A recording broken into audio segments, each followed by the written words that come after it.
Robert, how you doing, buddy? Decided to have a kind of a Sunday night hangout a little bit here. I just posted a video of this thing I'm working on. This my card model of my Poker D7 by Katnowana, Polish company. This thing's come out better than I hoped it would.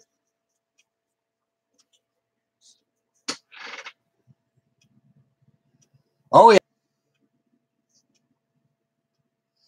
coming quite nicely. Looks like the picture behind it. Yeah, I like paper models. I'm gonna start getting out paper for a little bit. I got so much going on, Robert. I just don't. Everything calls on me at once. I said, well, as long as I piddle here and piddle there, and as long as I know that things are not out of sight, out of mind, I'll be all right.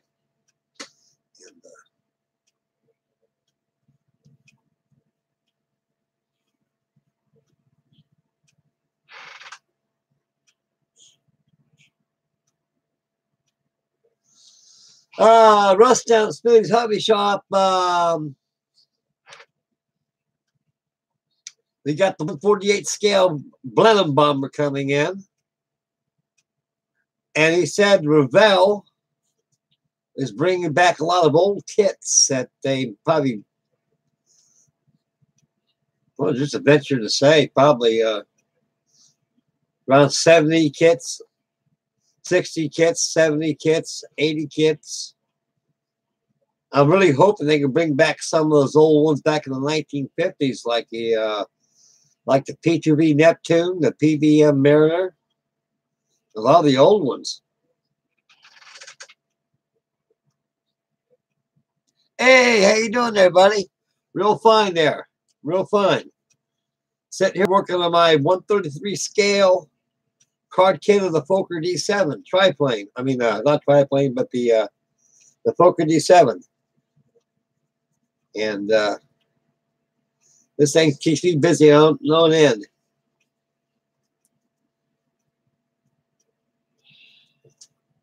Decided to start working on paper models for a while. Gives you a break from plastic and wood.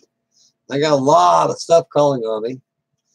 When we start getting back on the Wonder Whaler, I got to get the rest of some shrouds done on it, get the rat lines done on it, and proceed with the sails and the running rigging and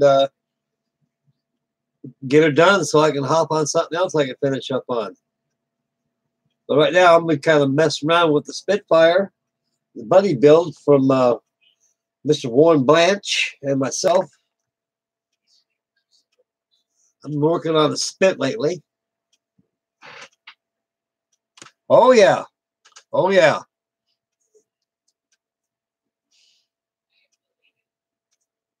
Like John Wayne would say, a day without a stogie is like a day without sunshine.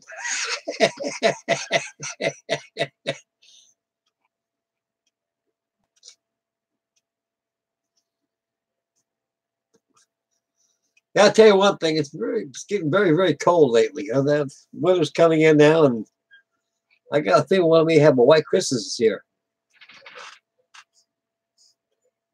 Yeah.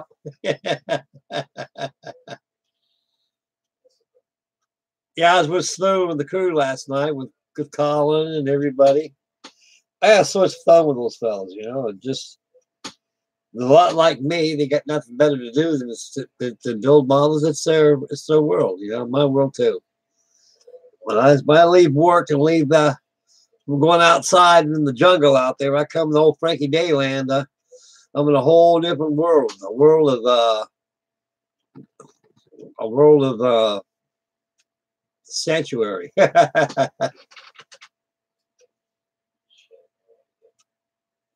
Oh yeah, I imagine it is. Yeah, it gets cold down south. But I got my daughter. She lives in La Follette, Tennessee, and it gets very cold in Tennessee.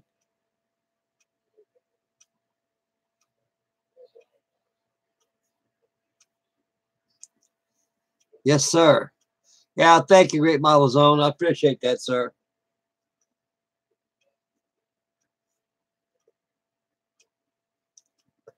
Yeah, I was with Saturday night hangout with Smoo and the crew, and old Colin kept getting shut down all the time. I think poor fellow was getting aggravated because he couldn't stay in line because that's his.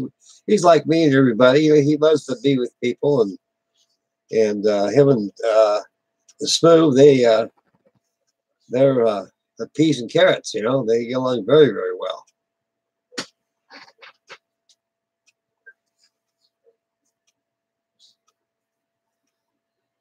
I've been working on the buddy build between me and Mr. Warren Blanche on the Spitfire group build, and I've been working on my spit. I got some stills. I'm supposed to have inboxed. I'm going to have a review tomorrow. I'm going to have a update build report on the thing.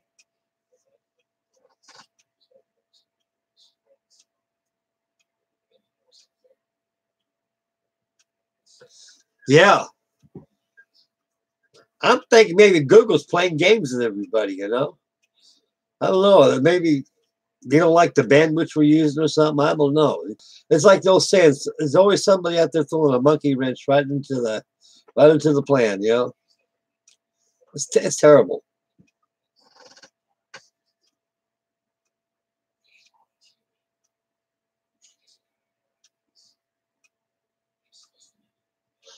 Let me set the spit down here. We'll get on this a little later. A little big deal there. On this here, let me show you. We'll set this down. Cigar in one hand, airplane in the other. Yeah, here we go. In the beginning, before you cut out parts and these things, this is called either Bristol board or just cardboard, 1 millimeter. This is 1 millimeter thickness cardboard. You can find this stuff at Hobby Lobby and Michael's. And believe it or not, tell Mama, don't throw away them cereal boxes and cracker boxes because they are the same thickness as what I got in my hand right here. And I got a whole pile about so high, plumb full of cereal boxes I use for my card models. Now, you don't use backing cardboard on all parts of their model. All thing you do this on is interior integrity, such as formers, wing ribs, and spars. Right here is the spars to the wings. Here is the wing.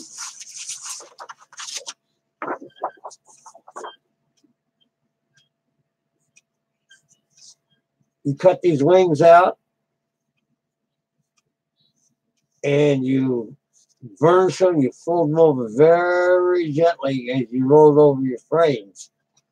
Now, when you're building before you glue your wings together, you got to have ribs.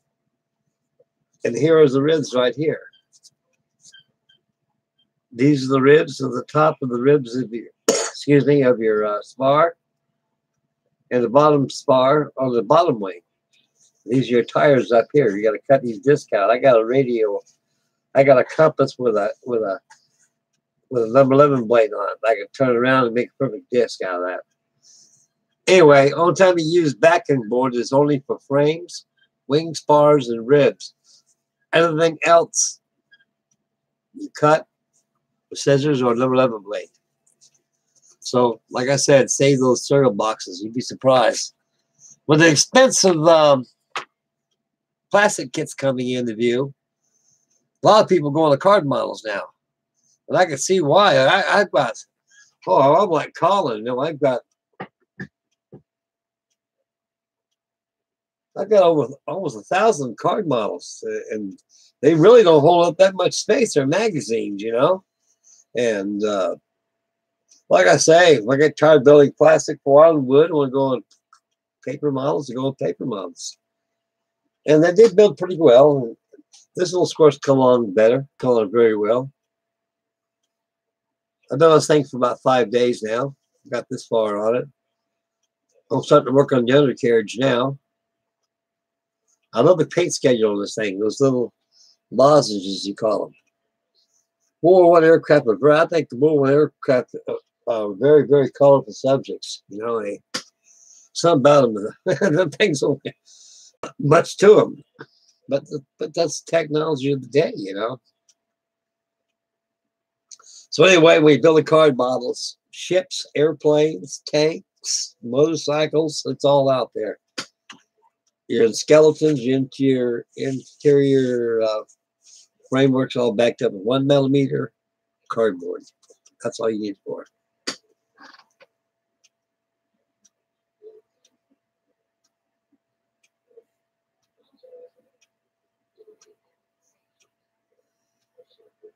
Okay. Hey, thanks, Bob. I appreciate that, buddy. Yeah, like I say, you guys need help with card models? No problem, you know. Let me show you guys a card model that I built. One of them out of my collections.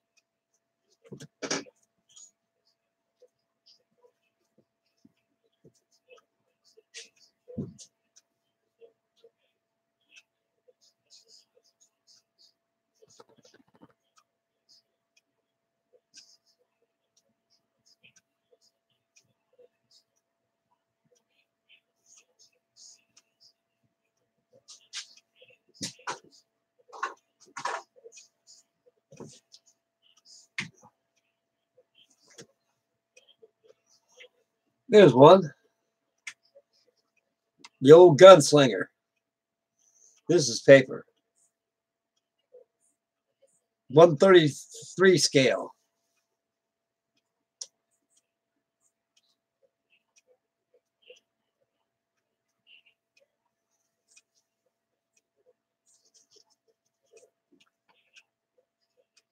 When I was aboard the USS Risky, we had a whole squadron of these. These are very tough airplanes. The old Crusader was. They called it the last of the gunslingers. This 133 scale. I vacuum formed the canopy on it and everything. High detail. Wheel wells are very detailed. A little dirty. When it comes to jets, these kind of jets I like to build. These ones I grew up with. And I used to see them fly every day. Every day. I love the old Crusader. She was a very beautiful airplane for her day. And a very tough aircraft it is. Now, they got 133 second scale ones in plastic. I think Crumpler makes one. Lord knows how much that thing costs.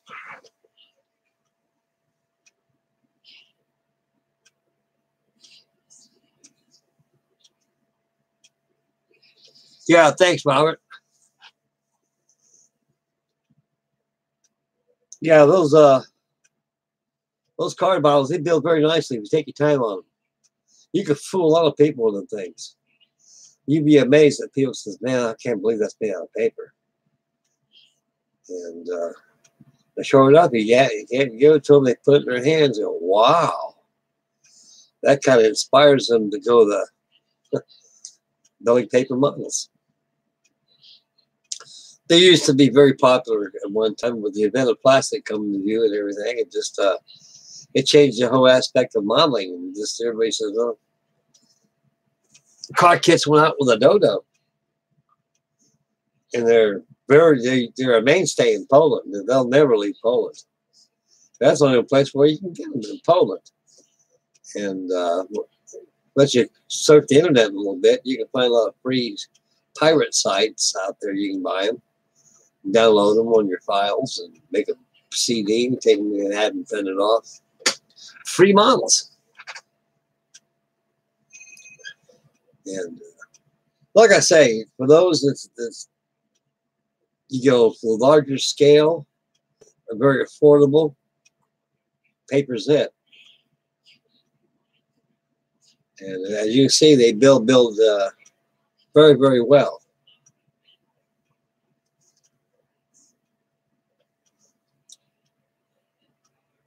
You know, I was cleaning my models up. I cleaned about 40 models I cleaned up in this room. They're all nice and dust-free and clean. And I posted my USS West Virginia on Facebook on December 7th, 1941. And I kid you not, fellas, you know, Jesus, nobody, you know, I don't care about the model itself. Nobody acknowledged December 7th, 1941. And my wife said, Frank, I noticed lately that people, I said, here it is, the day of infamy, and there's no mentioning of it anymore. So because I told Ruth that everything in history nowadays is swept under the rug. They don't teach it in school. If it's not taught in schools, how would anybody would know? Only time people would know if they're starting for information in history would come up the old farts and wind like me and say, hey, Frank, with Vietnam, did this happen and stuff, you know, because I lived it. I've been there. And I'm a walking history man anyway. I was born during the war, and shoot, you know, I've been around for a while, so I know a lot of stuff.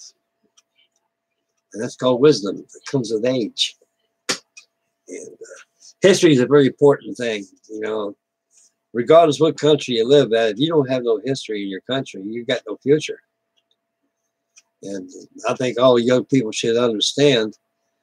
Like I was watching Iron Bottom Sound last night with Dr. Robert Ballard. They're out there by Guadalcanal out there, diving down 3,000–4,000 feet of water out there. The largest fleet of ships that's been sunk during the battle. That was during the beginning of the war, you know. And hey, how you doing, Matt? Doing fine, buddy. I'm going to be working on the USS Lexington. That's a Charlie Mack's group. They'll be working on that. And I think you got the aircraft carrier group bill going on. And I got one I can join in with you too on that one. So I got a bunch here. So I'm going to be hopping on the Lady Lex real soon. And I was looking at her today. I said, man, you got to get that shaking, Frank. Get that shaking. The hard part's over. You got the hull done, part of the flight deck on there. So just going to do it. So I'm going to do a little bit here, a little bit there, guys. So got all winter long. So eventually they get all done. They will be done. I got my big old Norsky Love. I got it in a box behind me, out of harm's way. It's calling on me. So I probably started that at the first of the year around January and get that thing done. And I got to hop on the Charles Morgan, get her all done. I got the Denmark down below. We're going to get going. Boy, I should live so long. I should live so long.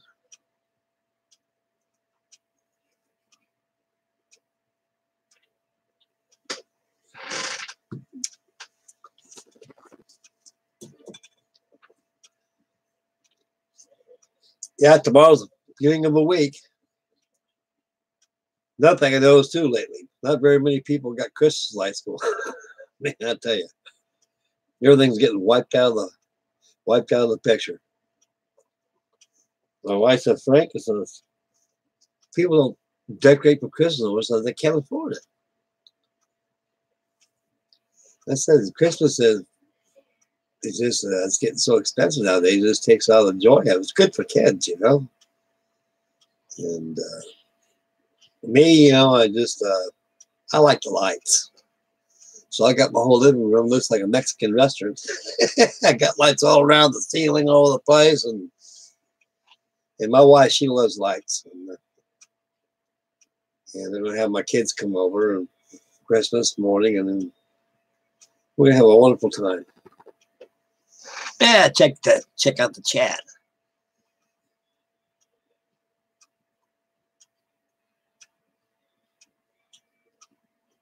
Oh, Matt, the Titanic, it got smashed. I had a stash box crash. I had a stash pile crash, and I had it on a table right behind my stash pile over here. I was cooking some supper for my wife and myself, and I heard a big boom. I said, well, I know what that is. And my wife said, well, Frank, it sounds like you got some homework to do right now. I said, yeah, a lot of homework. Well, thank God none of the pieces came out of the boxes. I was very grateful for that. Oh, man, I wouldn't know what to do if I had all those pieces all over the place. Well, anyway, the weight of the stash pile, when it fell, it hit the poop deck. Now, the poop deck looked like in scale, like King Kong kind of stepped on it.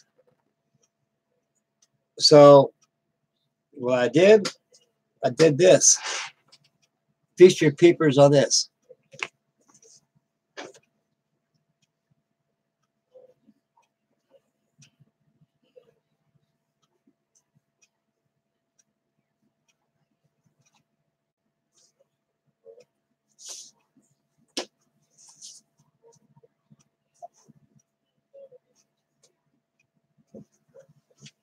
Well, I got another one.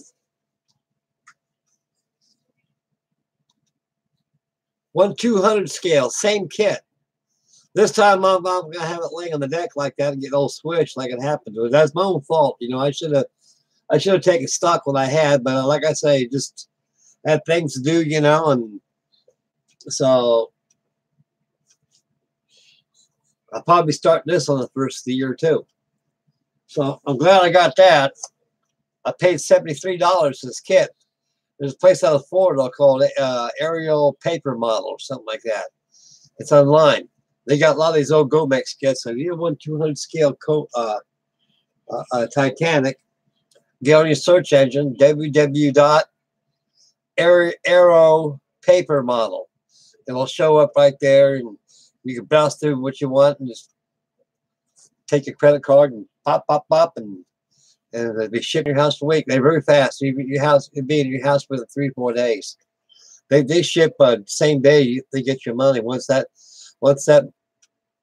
goes through electronically and says, hey, it's from bot. They'll ship it out. They ship it out very nice. Give you a nice receipt and everything with it too. So anyway, man, it got destroyed because of stupidness on my part. Here's this backup right here. Check the chat here.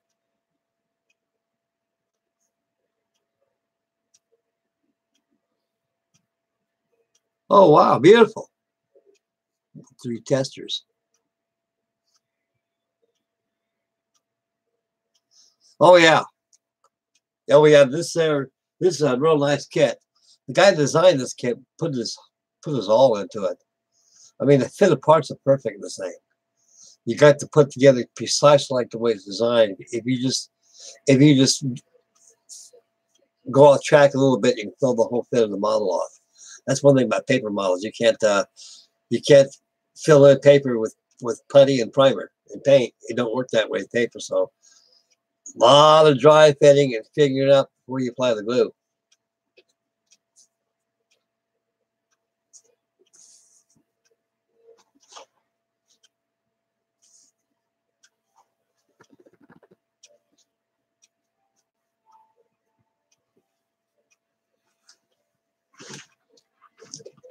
I was digging around my stash pile full of card models. I ran into a Gomex Fly model B52 buff, 133 scale. That thing is big. Each engine nacelle is this big.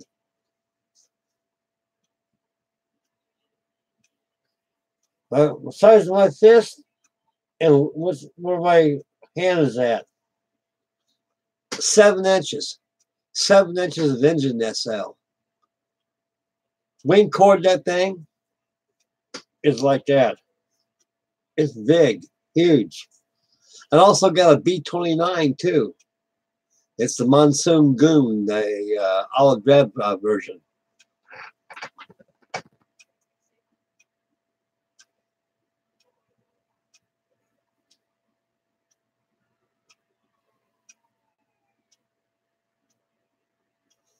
Yep. Triumph and Tragedy by Charles Haas and Jack Eaton. Those guys, very in-depth text on that book. It has from Discovery, all the manifests of people that were on it who were lost, all the families. It even had a sketch of all the mass, all this huge colossal, massive humanity. It showed it this how much people went down in that ship. I said, my God, a mass of human beings, man, just dead like that. That was awful. And it has that book. You've probably seen it in that publication. It's a very good book. It's also got deck plans too.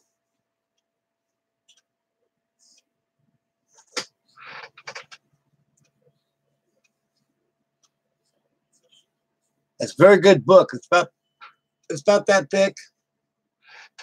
I got it out there in my shop. It has everything on there. It's got deck plans. If you're building a Titanic, you can compare your Titanic to the deck plans on there. It even has pictures. I don't know where they got it from. They probably got it from the archives. There's a lot of stuff out there, fellas, in that thing. They probably dug up a file on that thing and got a lot of stuff on there. They had deck plans of the construction, how big the decks were, the length, everything. Beautiful.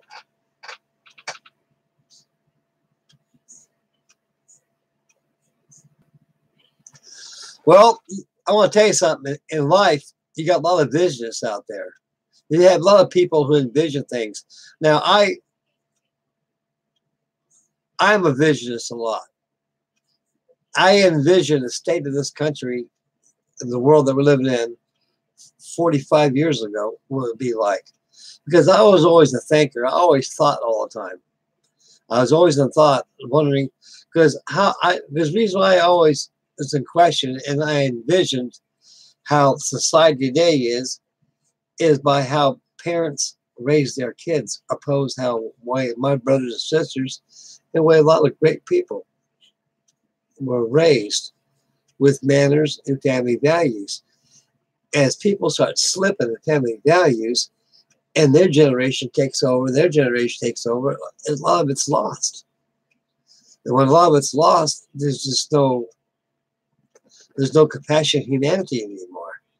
And I envision that the bottom of this country was open up real soon. There's a possibility that it could be a lot of things could happen. It could be the economy can open up, a job loss. Right now, our relations with China are not too keen, and we do a lot of dealing from them. And Mr. Robinson, that he envisioned the sinking of the Titanic in a different form in a book called Fertility,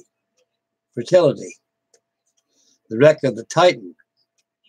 14 years before the Titanic went down, this man envisioned an ocean liner with massive size, with a lot of people would run into an iceberg, and great loss of life would be appalled. And sure enough, 14 years later, it happened.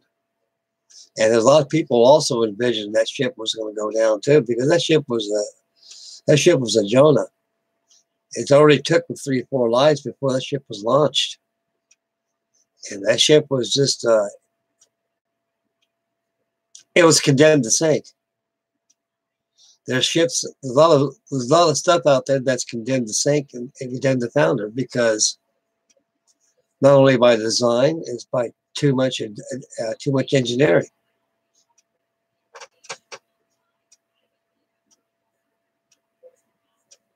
Hey, how you doing, Bedaza? Welcome to Frankie Day's Sunday night hangout.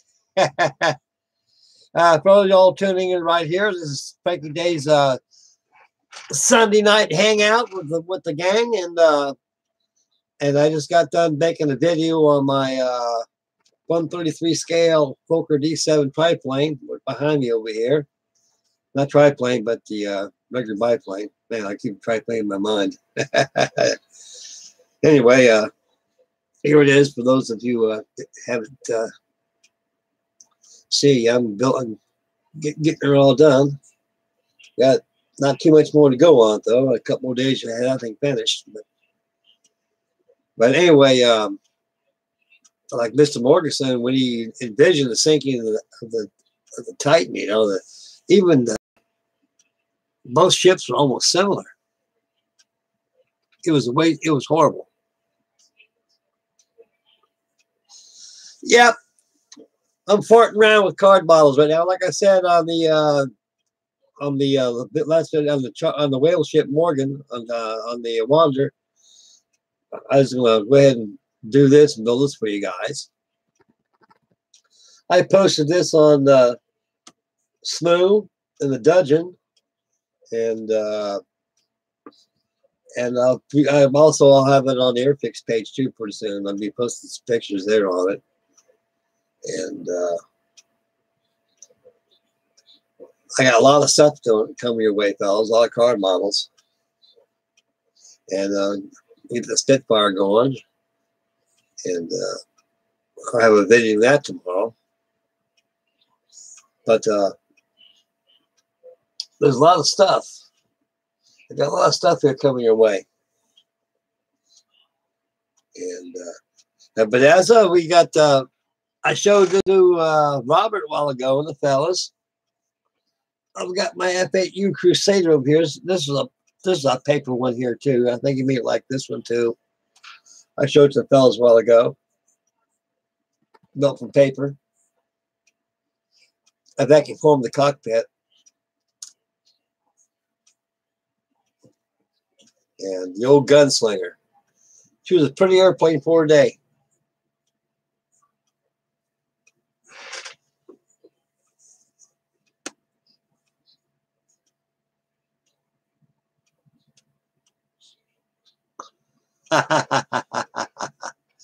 Yep, ships, not shops.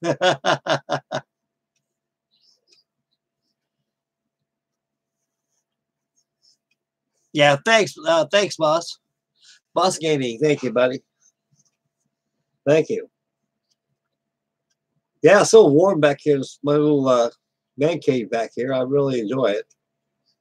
It's very cold outside, and colder it gets, more I get on the bench here.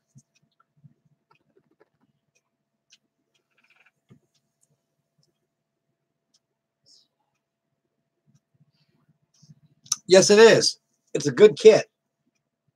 I've been on for about 5 days now. Right now, my next assembly is going to be the undercarriage. You get that all done. Then I'll go ahead and start making the wing ribs and wing spars. I'll be posting those on the YouTube also. And that'll probably be the next video coming out. Should have that probably by this week sometime.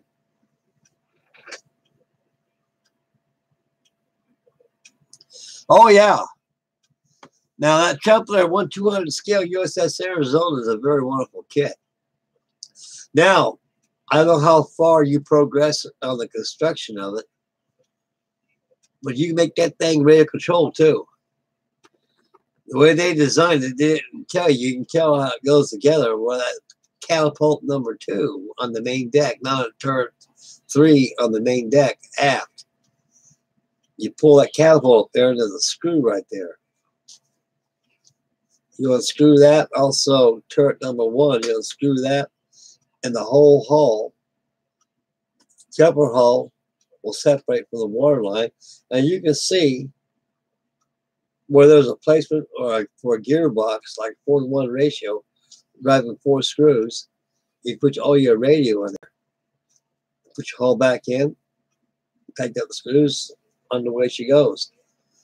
But this, like I say, you know, I hate to do something like that to a model like that, especially with all those photo etch railings. It's things will get broken off, and it'll be terrible.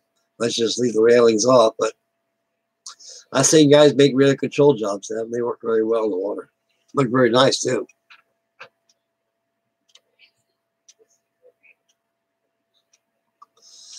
That's Zach. You made a good decision right there. That's the same thing with the what I would do, because I was thought, ain't no way I'm gonna make a radio job out of this thing. Although it could be done, no big deal, but you got too many small parts, and it'd be busting off those doggone fire control stations, busting off goddamn those boat cranes, popping off whale boats. popping off turrets. It wasn't designed for that. And besides, it's something you want to take your time on. They gave you crew figures there too, Boss Gaming. They give you a lot of figures on there.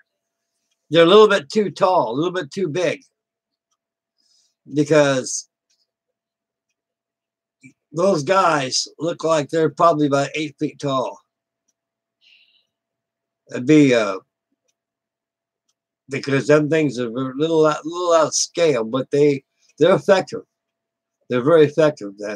You can have them muster and everything. You got deck force up forward. You have engineer. You have all your gunners mates up there by your 5-inch 25s.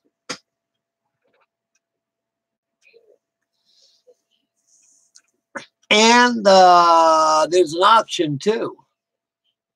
That option never was there when I first bought my Arizona. Now I find they got a laser deck. You can I forget the company who makes it, but I'm quite sure you're pretty in tuned on the company. You probably already ordered it already. But it's a beautiful wood deck. Just you take your airbrush and paint all your 5S first. First of all, prime all that whole deck first. Prime your deck with gray primer. When it dries, take your 5S sea blue, which is Vallejo. I forget the number 78, I think it is. 918, yeah, 918. And airbrush all your bits, everything on there. Also your chain plates. That way, when it's all been painted, you lay your deck over it, paint it. Because you don't want to paint those when you put the nice, beautiful deck on there.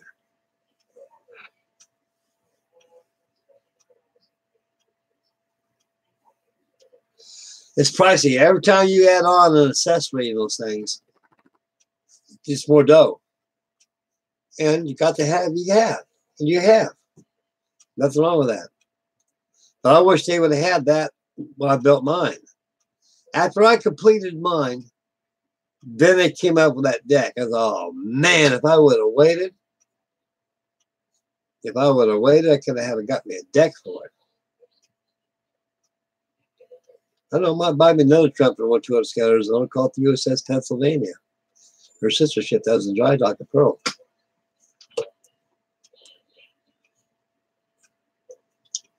But you find that a very good kit. And you look at it very much as you build it, you think about the poor sailors who got incinerated on that thing. My God, that #1 magazine went. Man.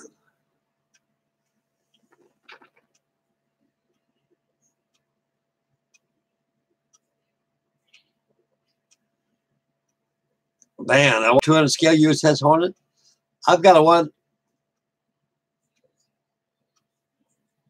I think I got a 1/200 scale Hornet with the B-25s. It's a paper model. It's by Hobby Model. It's a paper model. I got the Oklahoma, the California, all paper models, all 1/200 scale. I got the Bismarck and the Tirpitz, all 1/200 scale. I got the Battleship Roma 1/200 scale.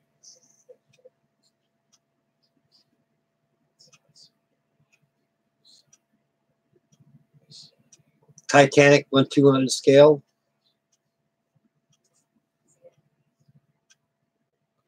Yeah, that Chuckler kit. I'd like to get my hands on one of them too.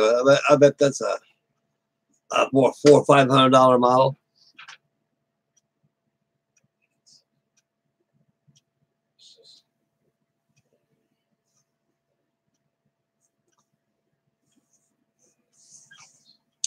I got the Akagi 1/400 scales, all Hasegawa kit.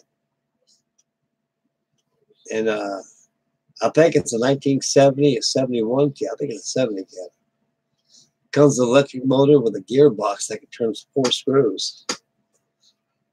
Very remarkable kit. Japanese had some really good kits back in those days. Those Hasegawa kits. They were like Airfix back in the 60s. Airfix and Frog came in the United States of America back as early as 1963. Man, every model builder and myself were grabbing those things like donuts. And they were cheap enough. But when House Cigars started coming in, and back in the turning of the 70s, yeah, I found their kits very well. And they started making those, pumping out those 1/32 scale jobs. They're nice.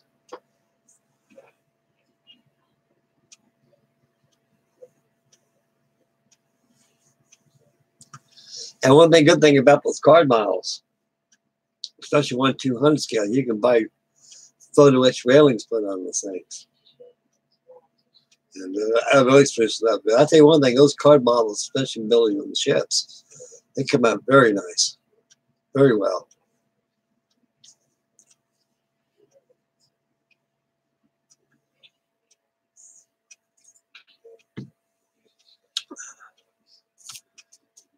I got a 1/192 scale, 1/16 scale, 56 inches long. I got the USS Missouri. I have up. I think I showed that to Robert, the guys, and yeah, big dude, reaching, grabbing up there now. But I've got a lot of good stuff though, and I've been cleaning up around here. I haven't seen in a long time, and so I'm cleaning my models, and I'm gonna be a busy man this winter when it gets that in. I'll work on my USS Lexington. I'm gonna get that done. That'd be for Charlie Mack's USS Lexington group build, and we'll get that out of the way. That thing comes with a bunch of biplane fighters, which they had back in the 30s. F-3Fs, PF-2Cs, T-4M torpedo bombers, F-2A booster buffaloes, Helldivers, F-3Fs, F-1 Goblins,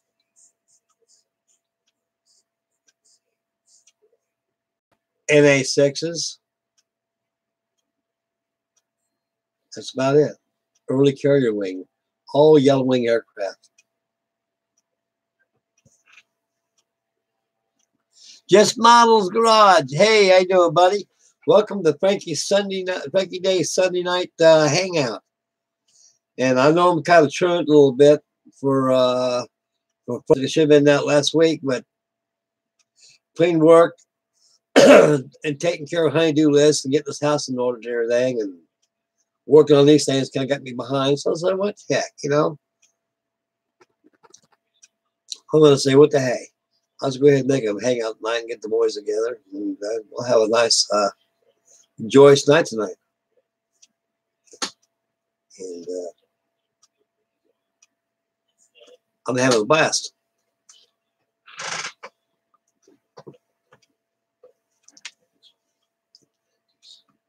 Any fellas working on anything?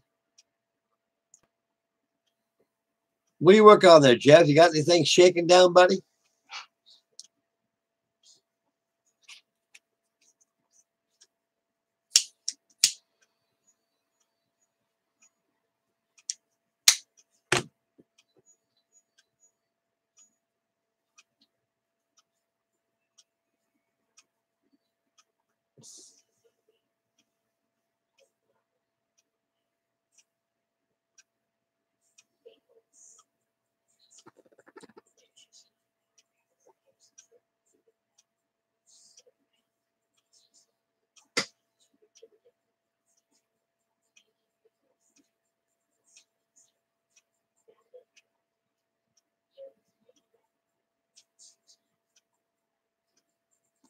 We gotta get the big boys, the Iowa class. They're big. On the board of USS New Jersey. They got a very low freeboard, but I tell you one thing, it's one big, massive battleship. You got 800 feet of ship. Big old 16-inch guns they had.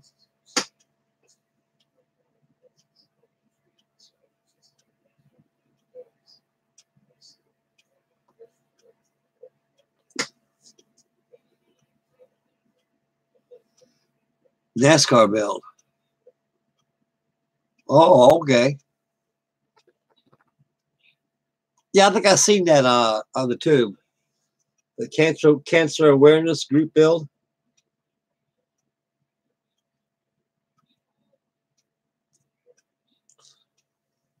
I'll tell you another big beast has been calling on me. I got to my 1/350 scale USS Enterprise. I was on that ship for about 3 months just after it was commissioned in the Navy. And that was the biggest ship I've ever seen in my life. It was huge. And I was in 5th Division. I was in deck force down below in the hangar decks. And when I got my orders, I got transferred off that to the USS Coral Sea. But I can remember the Big E. She was a very, very big, huge ship. Very big. I always thought the forestall was big, you know. And the, of course, the Essex class carriers, they're 800 feet long. And the Risky is 800 feet. Coral Sea was 949 feet long. So the Big E was about 1,178 feet long. Big. Real big.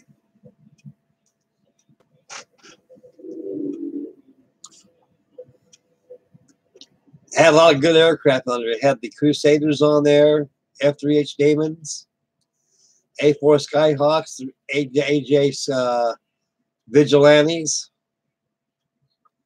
S-2Fs, ADs.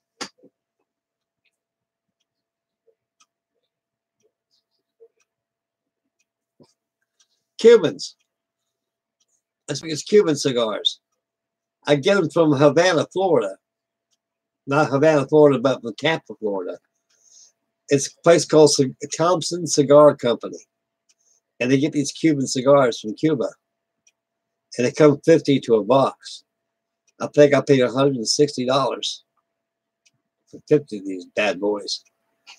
And I love these Cuban cigars. I used to smoke Dutch Masters. But like all domestic brand cigars, you got a lot of cardboard fillers in them like that. I like the tobacco in these things. They're good.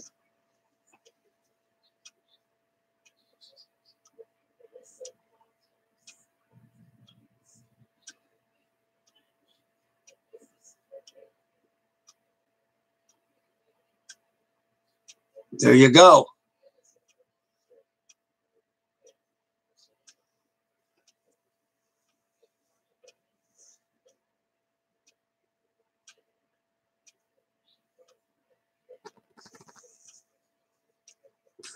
Alias Styrene.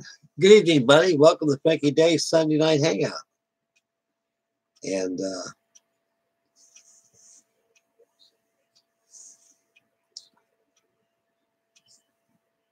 yeah, let it dry, buddy.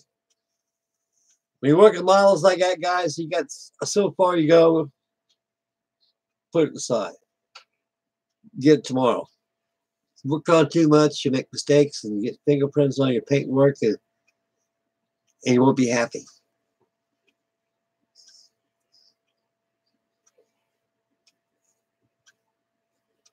Jethro. Well,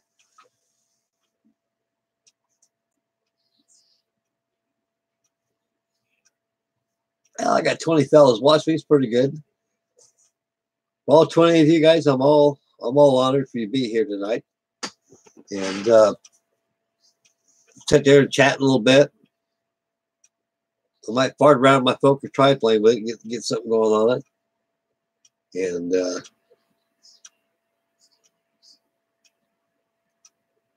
it's come out better than I thought it would.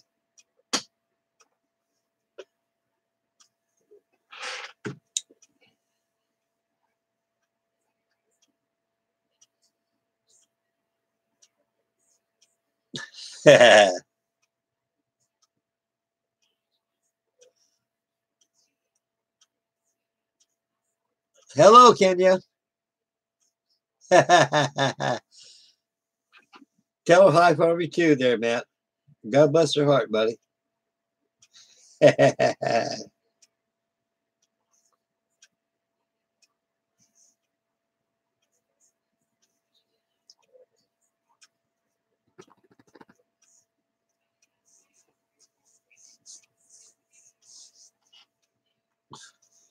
Is it pretty cold where you fellas are at?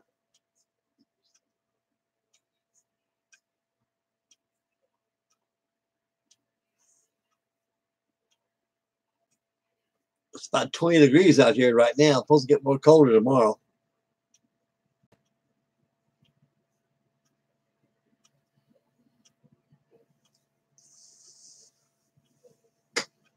Oh, yeah. I know the feeling, Robert. Same thing here, sir.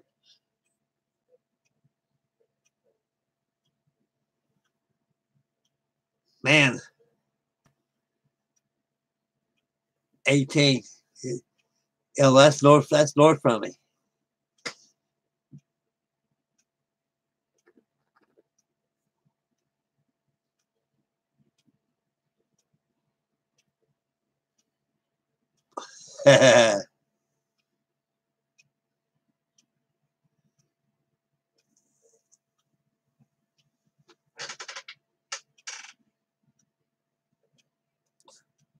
Yeah, I'll tell you one thing.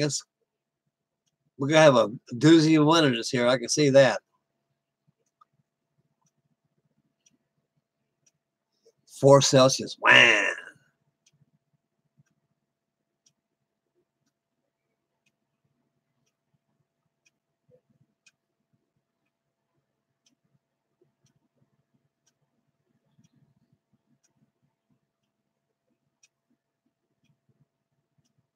Yeah, no snow.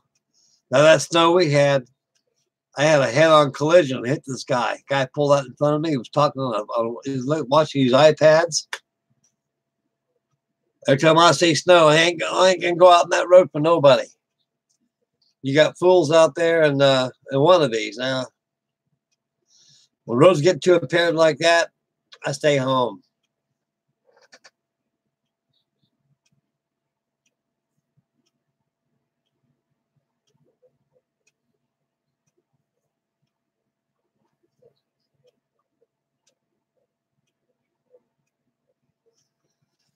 About 12 miles south from Dayton, a little city here called Moraine City.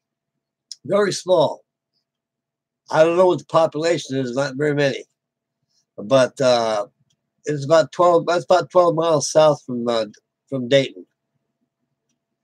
And it's nice out here. You got a lot of people around my age, you know, and everybody owns their own houses out here, so we got no renters out here. And so we have to worry about, you know, shady tenants moving in the neighborhood, you know. Had those before, and they really can be a problem.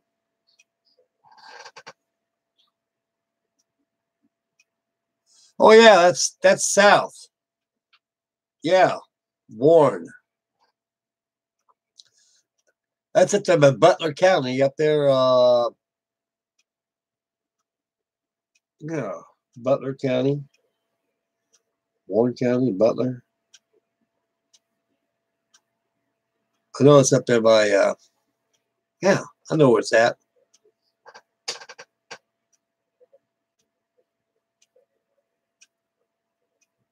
Oh yeah.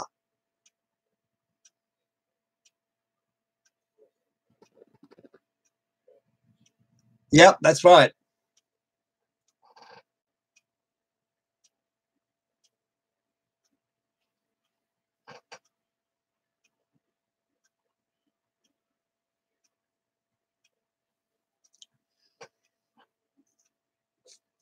Matt, permission granted, sir. Come aboard. I'll give you your duty roster. More models to build.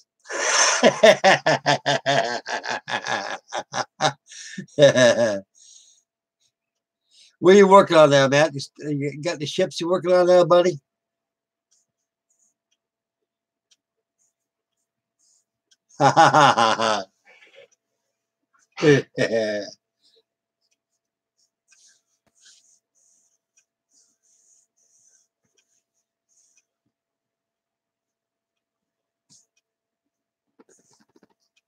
Is that you with the Enterprise? The 1/700 scale Enterprise? The Big E?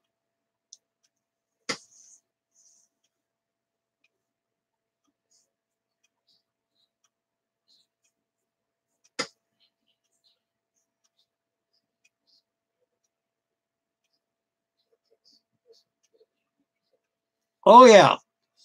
Now, I live right behind the GM plant. There's a place over there called John Bowles. Now it's the upper deck. It used to be a bar, restaurant there. Man, we used to go there and cash our checks all the time in that place.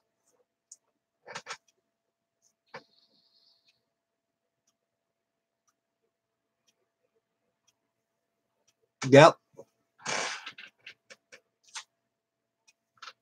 Here's my spit. I got these wings all joined on here, Matt. Now, I'm not too familiar with the kit, but Warren did on his. He had a test shots of the plane and left a big old gap on the wing roots right here. I said, wow. So I took mine out. He had me for minutes. I said, man, if he's got a gap on his wing root in his fuselage, I'll have the same on this Revell one here. So I went ahead and put the wing on here, as you can see. Now I find by the time you put all the interior stuff in, like right here,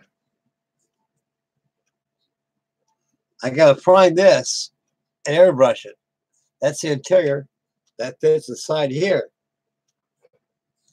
The time that's installed in the fuselage, it'll pull this wing out. It'll pull the fuselage out more. It'll be tighter up against the wing roots in the fuselage. I didn't know that. So I went ahead and glued these in. So I went and test fit them. Didn't cause no problem at all. Just everything just fit together very easily. This is my new tooling map, Spitfire. So I should have had this. I've got a build update a report on it. I'll have it for tomorrow night.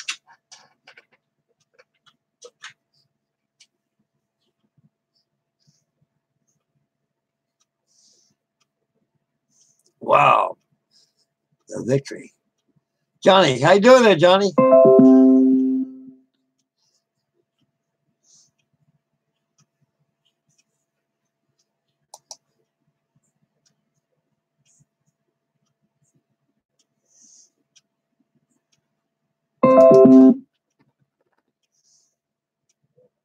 Oh, yeah.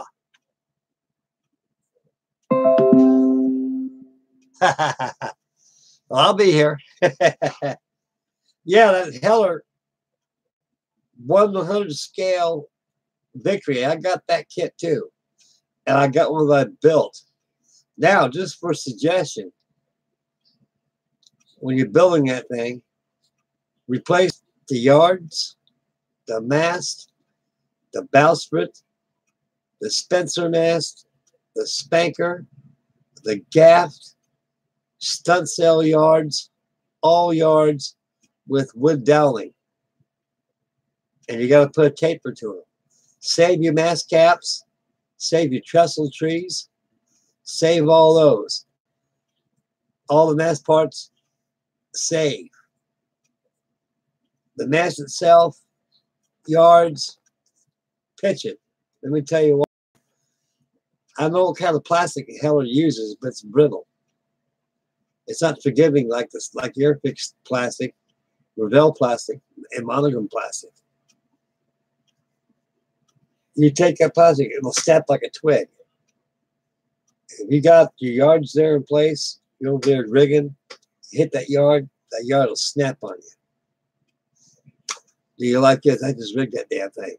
I just broke it. You try to glue it up, and do no darn good. to save yourself the grief is that replace those yards and masts and everything with dowling.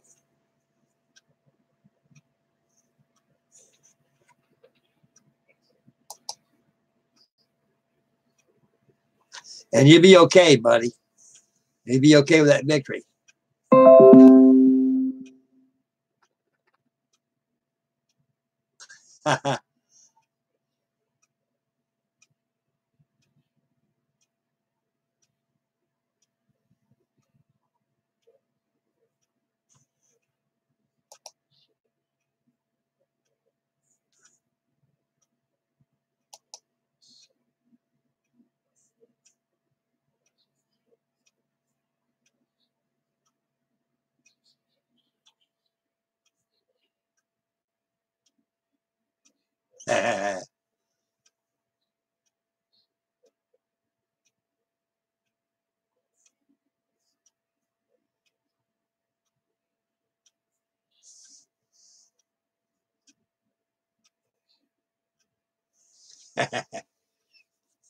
Yeah, like I say, the Heller kit is a beautiful kit. They too now make a wood deck too for that.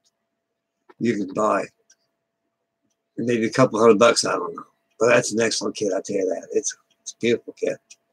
Just replace those yards and the masts, you'd be okay.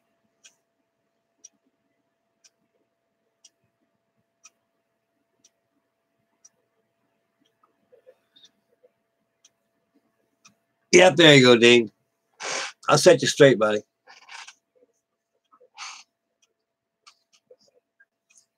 Because I know that one I built, I snapped the yards. I broke it. I said, well, I'm going to replace that with some wood. And I did.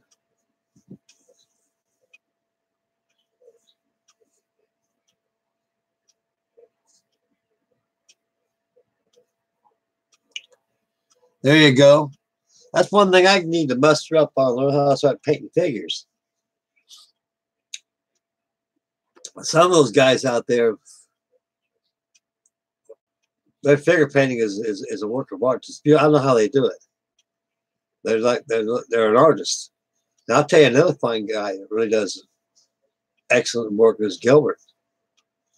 I haven't seen Gil in a long time, and that man right there does those dragons and everything, and it's breathtaking how he does it. These are the best I've seen. Now Freddie Morte, Center Models, he does a very excellent job in painting figurines. He's very good. I've been promised this man to give him my figures from my 124 scale Huey Chopper, a Vietnam group deal, which I never got going. And I got all these models calling at me, and I gotta organize my workload here. Otherwise, I'm gonna be overcome with unfinished kits.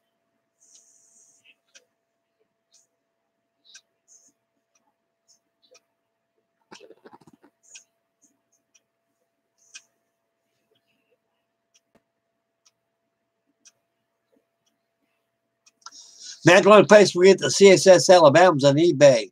Here's what you do, buddy. Get your search engine, then search USS, the CSS Alabama on eBay. And you click it, it will show you on your search engine. You click eBay, it'll be right there. For the love of life of me, I don't know why Revell has brought that out either. I know they brought the Kearsarge, and I've seen the Kearsarge. They want $300 that damn thing. Now I remember I bought the Kearsarge back in 1961. It only cost me $8. It came with a pre-painted waterline. Now I got a Kearsarge shoe. Since we're talking about the Kearsarge, excuse my ugly posterior right here. I'm gonna shake down into the stash aisle. I'll bring you a kit of the Kearsarge up I'll be working on too.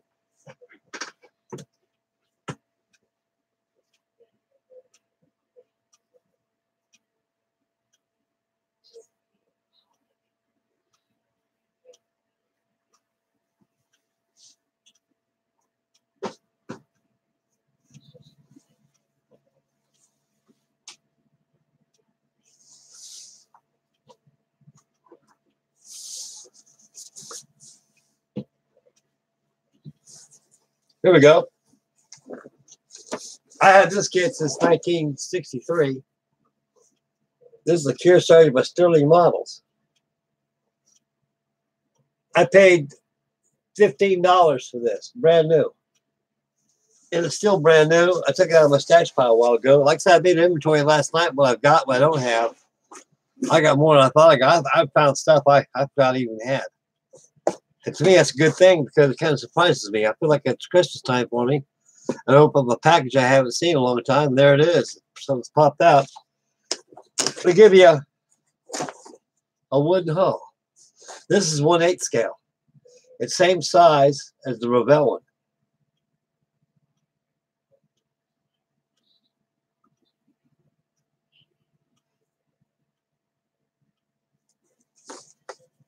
And it's a good kit. It really is. It's ancient like me. It's old. And they gave you pedestals, brass pedestals. And also they give you a fixed display stand where you can shellac that nice and beautiful. I'm sure to mark your holes on there for your pedestals goes your hull. I mean, this is a good kit. This is probably about the second time I opened up this kit since I had it since that year, since then. Because most of my stuff goes back 40s, 50s, and 30s. Since a lot of old stuff I got. I check the chat, see what's going on. Oh yeah, thanks, Matt. Johnny Blythe, wow. There you go, buddy. By the time you're born, that's when I bought this thing.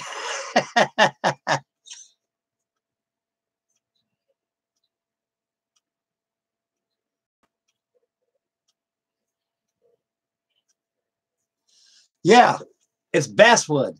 It's made from basswood. Like that with Blue Jacket kits. This is a solid hull kit. Because back in those days, they say the laborious time of plank on bulkhead or plank on frame, whatever you call it.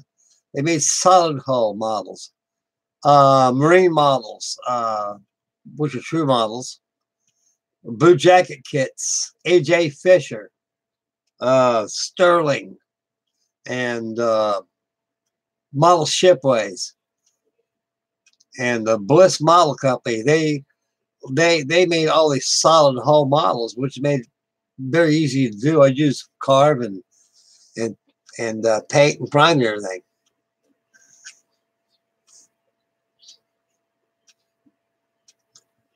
Nope, basswood is similar to sugar pine. It's a hard wood, and it sands very easy, but it's very hard wood.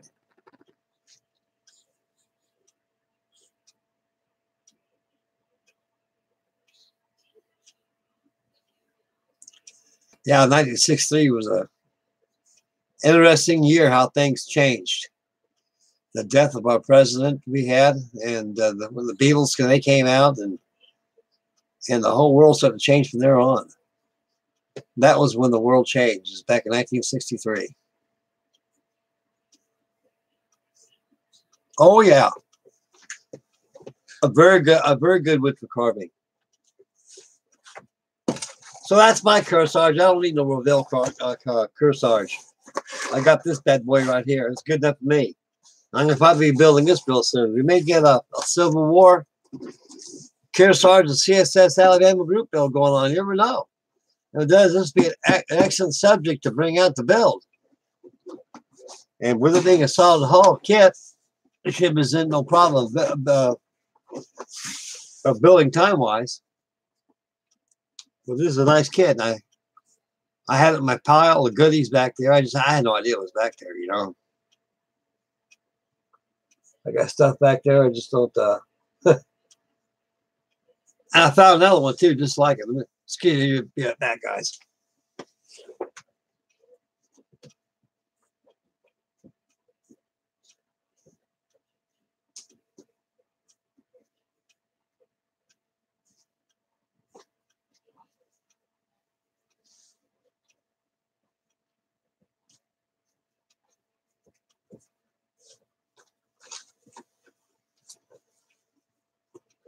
Same company, the Cutty Sark.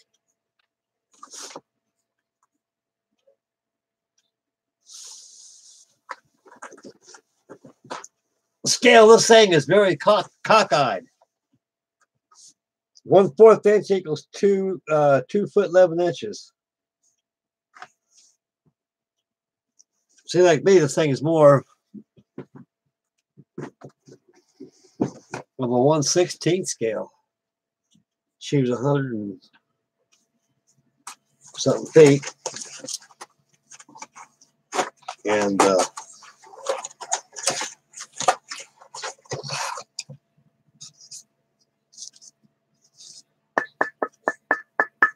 they had a basswood too.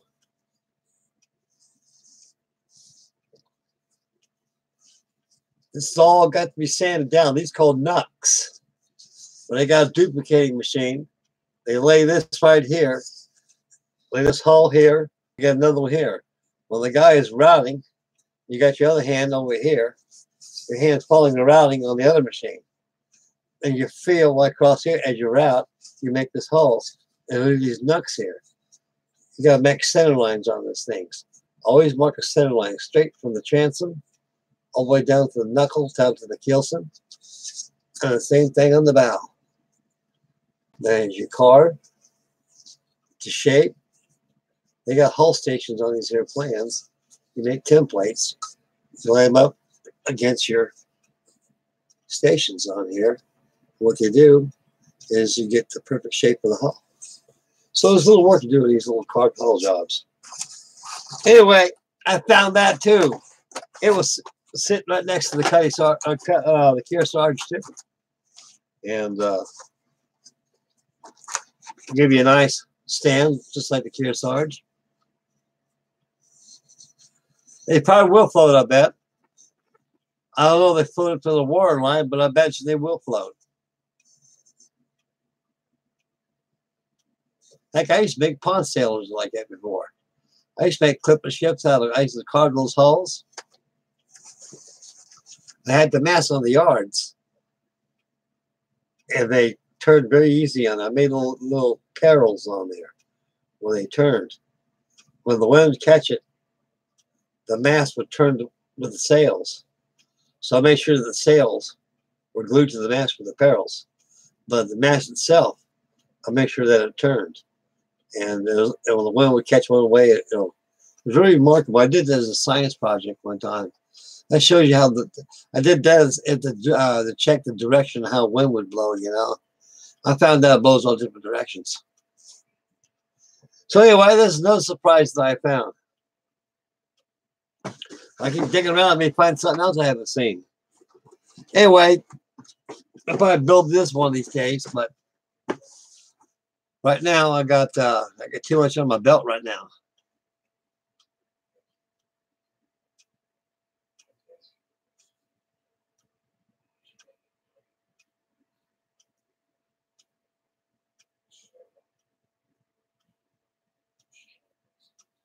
She's a very beautiful ship. It was very shame when she caught in fire about 10 years ago, maybe, or something like that.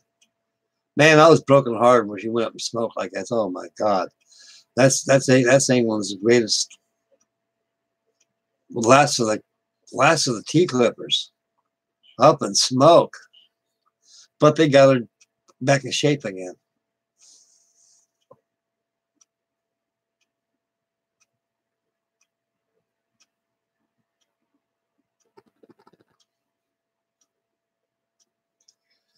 Yeah, but I don't know what caused that. They say from paint can or rags or something like that. I hope to God nobody went up there and set fire to something like that. My God, what was a person thinking if he wanted to destroy a piece of history?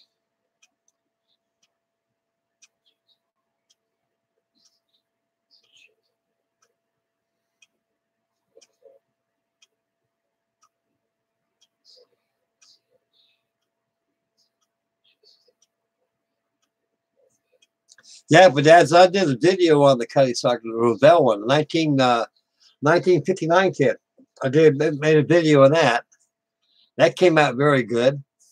And I got that in a display in a glass case. It's in my living room. And that's probably one of Rovell's most greatest challenges is in the world of plastic. Because when that kit first came out, It was probably the most prestigious kit in the world of plastic that was ever produced. And everybody had to get one of those things. Now, back in my days, you go into a bar, and, you know, when I was in the Navy, we used to go to the bar, drink a few beers. You had those Revell Cuddy Sarks in the bar all the time. So they made a very good bedfellows in bars as model ships. Talk about model ships, guys. I'm going to tell you guys a story. There's a place out there in Oxnard, California. I was stationed out there in Port Hueneme, right there by the Pacific coast, Pacific land of the Pacific Sea beach, something like that. And there's a bar called the Crow's Nest. This guy who used to be the merchant marine, he used to own the place. And I went in there one time, I had a buddy of mine goes, "Hey, Frank, I know you like to build model ships and stuff like that. There's a bar down there, man, called the Crow's Nest. This guy's got everything in there." I said, "What do you mean?" "He's got models. When you walk in, there's a room back there." So, yeah, you walk back there with your drink, and you can drink a beer and look at all his models. Man, he's got stuff back there I've never seen before. And sure enough, I went there and took a look at him. And this guy had clipper ships from the 1840s all the way up. These things were professionally built. And a guy comes out, big old cigar. He had a Hawaiian shirt on, white pants on, hair all greased back. He used to be the merchant marines. They had tattoos, just like me, you know, all over his arms. He goes, "Hey, you like my ships?" "Yeah." And he had some nice stuff. Just beautiful clipper ships. These things were museum pieces. Like the chat here. Yeah, I'll tell you one thing. It's a very beautiful kit. And there's something about it. Just, I mean, no stones, when they designed that kit, they made quite sure that no stones were left uncovered when they built that thing. They must have got a plan or something. I think the model was based from Greenwich, England, on the real ship when she was, I think she was out in the water back then. Okay, Matt. Good night, buddy. You take care of yourself. And we'll catch you on the next Hangout. We'll catch you on the tube.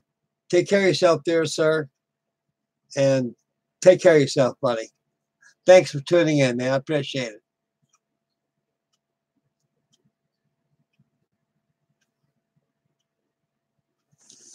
Yep. We'll put the old Cuddy back.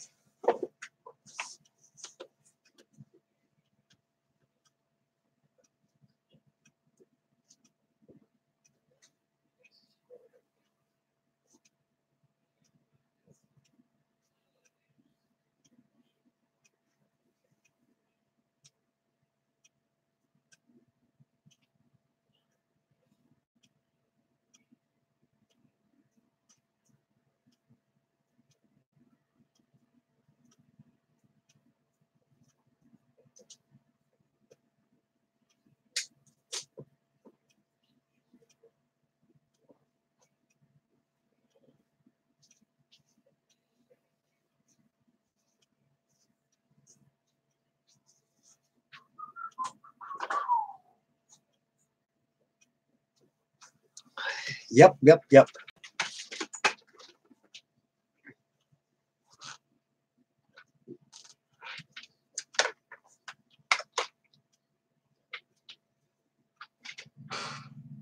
So I got a lot of stuff here I can be doing.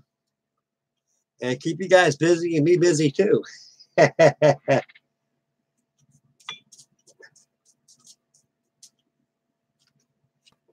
I can't wait to get that 124 scale Hellcat. I got my order in for that already. So I imagine that probably come out the first of the year. Oh yeah. I'm glad I'm on that subject. So any of you out there live in Ohio? Any of you guys want to venture to Ohio? We see Smitty's Hobby Shop. He'll be having those Hellcats in. He ordered a whole bunch of them from Airfix. And so I ordered mine through him. And I've got mine coming in. and he'll give you a discount. I'd run about $160, something like that. He'll probably let you have about 130, and so he'll make some kind of deal with you. So it's gonna be a very remarkable kid. And that 124 scale Typhoons I built. Oh my God! I mean, Airfix, they did their homework on that kid, and they too made sure no stones were left uncovered.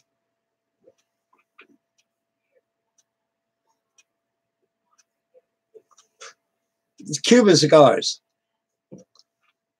Now, Justin and I smoked these Cubans. I get these from Thompson Cigar Companies out of Tampa, Florida. And these are real Cuban cigars, a little pricey. And they come 50 to a box. They're about $150, $160 a box. And a lot of money. And I used to smoke those doggone Dutch Master cigars. Like I mentioned earlier in the Hangout, that thing's so full of cardboard additives and junk. You don't know what the heck you're smoking them darn things. Well, these things here are pure tobacco all the way.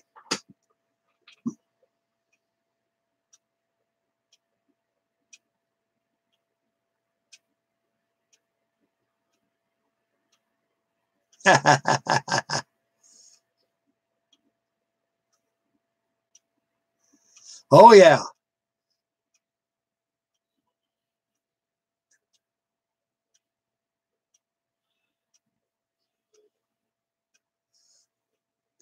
That's where they got the idea. That's right. And it was in Toronto. It was a small, like Pearl Harbor. They sunk a bunch of the Japanese sunk a bunch of British ships out there in Toronto, and that's where they got the idea to have the attack at Pearl Harbor, because they designed those special wooden fins for shallow torpedoing, and Americans were very dumb on torpedoes. Anybody knew how to make good torpedoes was Japan. They made the best torpedoes there were. The engineering at end those things is very remarkable. I always thought the Germans were the best, but the Japanese made some good torpedoes. And they made area torpedoes. See, a lot of people at Pearl Harbor said, well, no way we get all the militarists and all the big shots in the brass, so there ain't no way we don't set up an airplane dropping a torpedo in Pearl Harbor. Them things got to plunge down at least 75 feet before they right themselves up to the surface. And it says, we don't have to worry about that. That's what they thought. Well, put those wooden fins on there. Soon as that Kate dropped that fish, that kept those fins broke away. When they broke away, it stopped the diving motion of the torpedo. It just landed that torpedo softly on the surface, right to the target.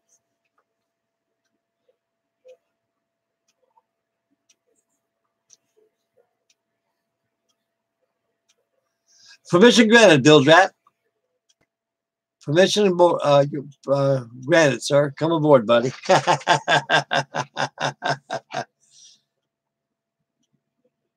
Yeah, Matt just signed off.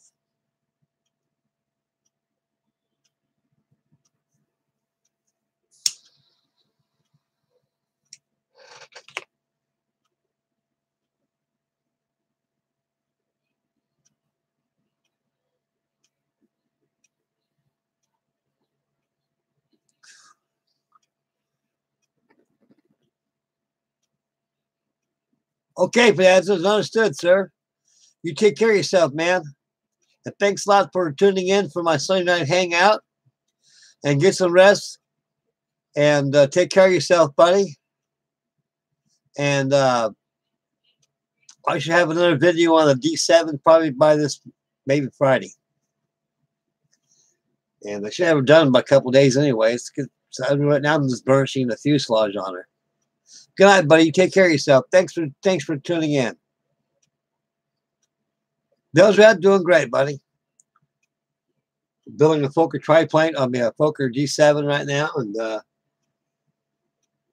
working on more than group build the Spitfire and getting that thing shaking and get the cockpit details. I got to prime that tonight and shoot some green on it and prepare for videos for tomorrow night on the 1/32 scale Revell, new tooling, Spitfire.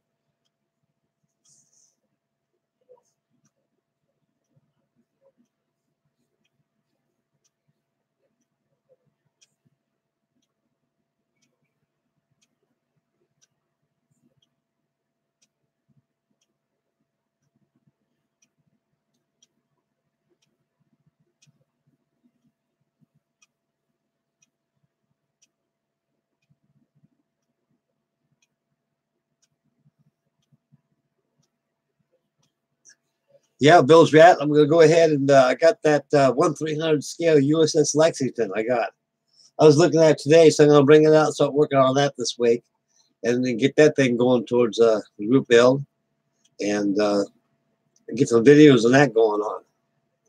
I was looking at it a while ago. Oh boy, I got to get this thing going. So I got all the parts and everything all loaded up over here, ready to go. I'll be working on that. Coming your way.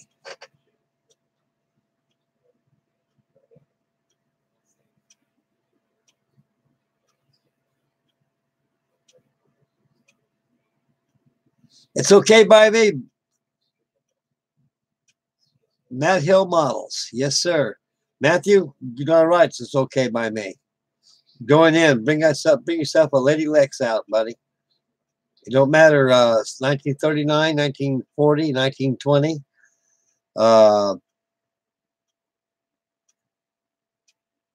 Bring her on. You're welcome. More than happy to have you on board, buddy. A happy ship's a happy crew.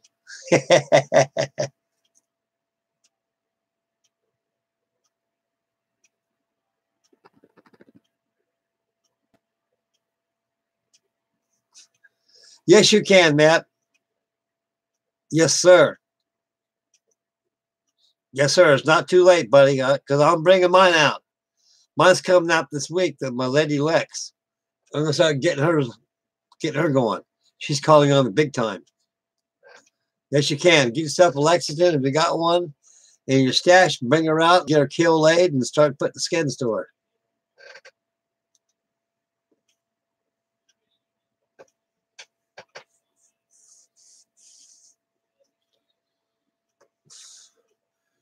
Yeah, Lady Lexington. She was a battle cruiser. Her at Saratoga.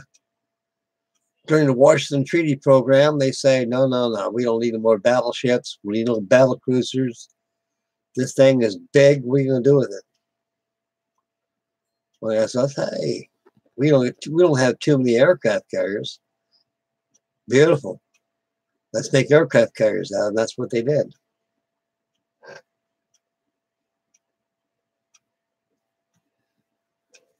To May 2019, that's correct. That's right.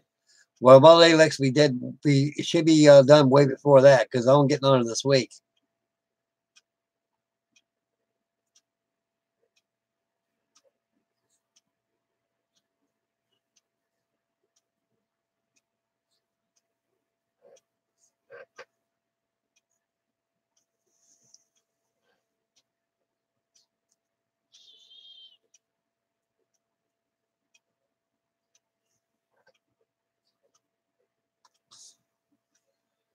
Yeah, when it gets cold weather, I like to work on ships.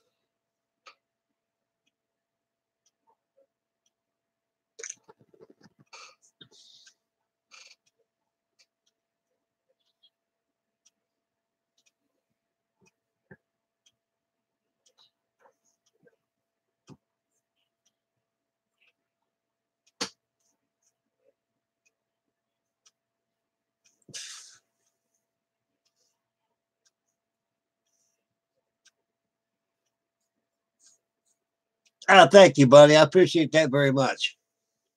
You know, these models are a labor of love for me. You know, they're my world, and these things got a lot of history to them. They all have a sense of history behind them that made them so great.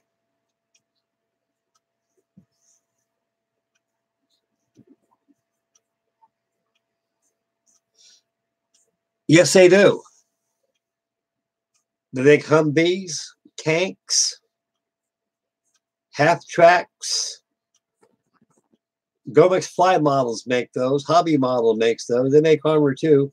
Card models come in everything. Not only airplanes and ships. They come in. Now I find they got dinosaurs. They got birds, robots, skyscraper buildings, dirigibles, airships, uh, sci-fi stuff.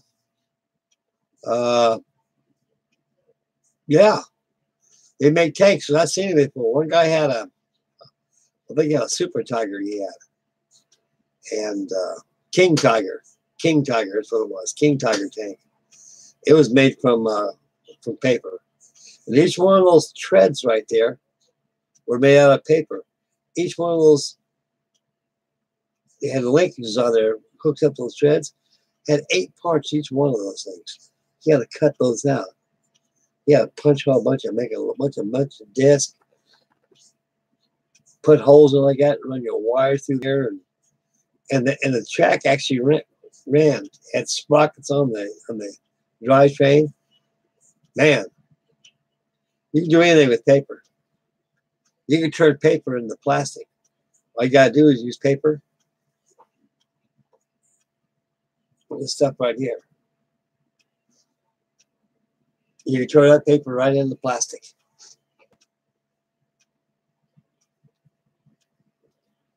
I asked him, how the hell do you get those treads so hard from not wrinkling? So Frank, I saturated them with ACC glue. Now go ahead and paint the treads. And I felt like, man, that thing's like plastic. And I said, yeah, they're strong. They ain't going nowhere.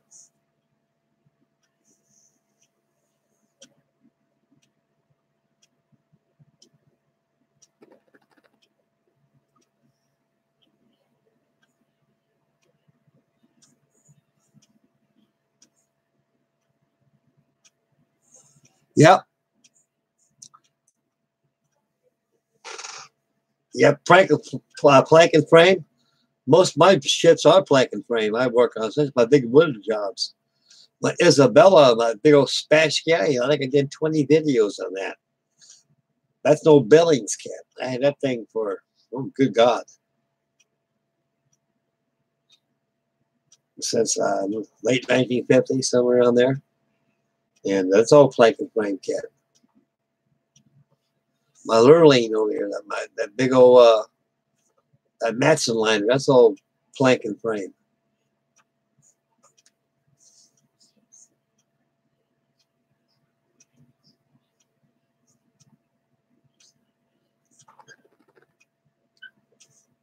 My Flying Cloud, I got a Flying Cloud over there, Clipper ship. She's got plank and frame. Norsky Love, I got the big Norsky Love. She's coming out the first of the year. We'll start getting hot on it. That's next month. And I'm going to make breakouts on that. And I got the Portland Steamer coming up.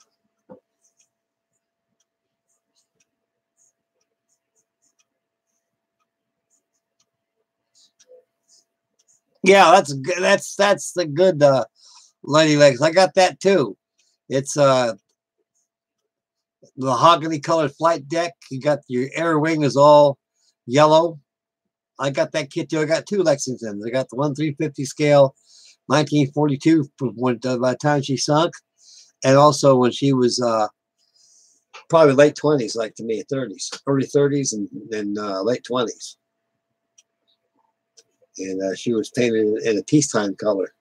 The flight deck on that thing is mahogany color. So best thing to do, what you do is paint, is airbrush your deck first with teak wood. And when it dries, then take yourself some mahogany stain. It won't get stained on that deck. It'll fill in all that gravy there. It'll give you a mahogany deck with a little bit of bleed off of teak deck.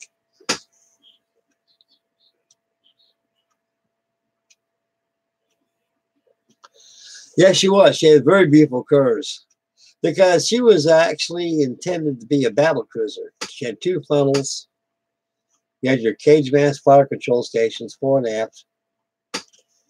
And during the Washington Treaty Program, they said, look, we got tonnage, so much battleship tonnage, so much tonnage in destroyers. Heck, we got a whole mothball fleet of World War I destroyers that are laying idle out there in the mothball fleet. We have not begun yet think we'll do with those, either scuttle them or save them in case the next war breaks out. But we got too many battleships. Now, you guys made two big old huge 800-foot hulls. You guys got to figure out what you want to do with that. You can't have no more battleships no more. So they changed it to the aircraft carriers.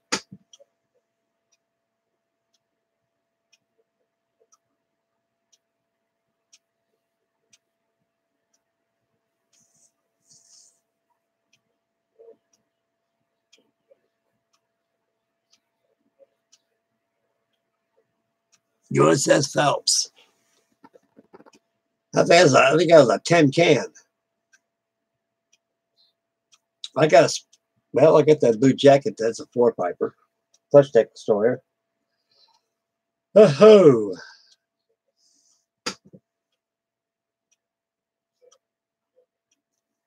Yeah, model ships. You really get into that model ship stuff. It's them two got a lot of history behind them,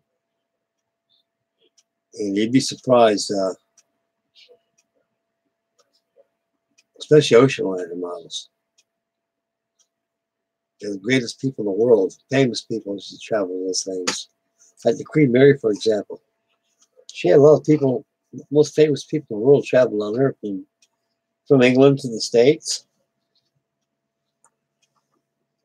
Queen Elizabeth, man, that Queen Elizabeth, she ain't no way for a grand lady like that to die.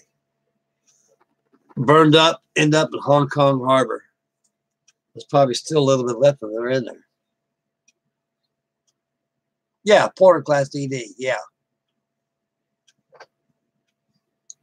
I thought she was like a Benson class or something, but she's a Porter class is, yeah, 2 funnels. Yeah. In a way, it does look like a Benson class.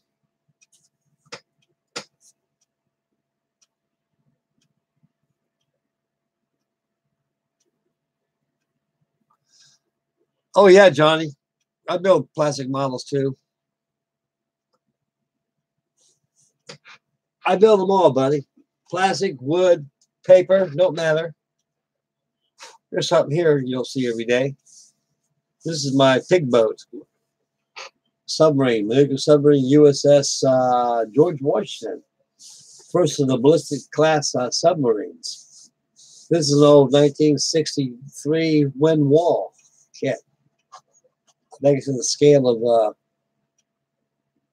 1/200. Yeah, about 1/200 scale. This model is more or less like an expedition model.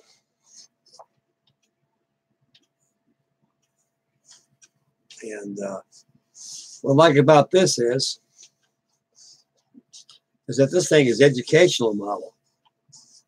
People want to know, well, what makes this thing tick? This is, well, it ticks just like this.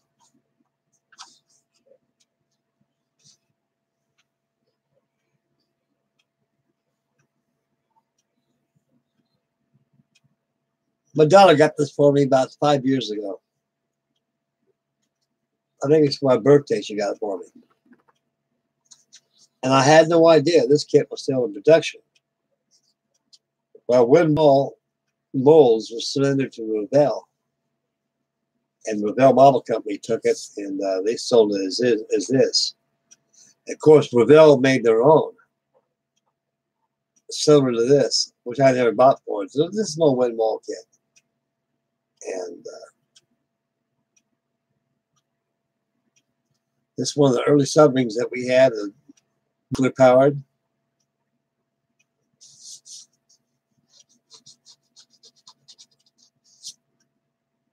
And this is a nice kit.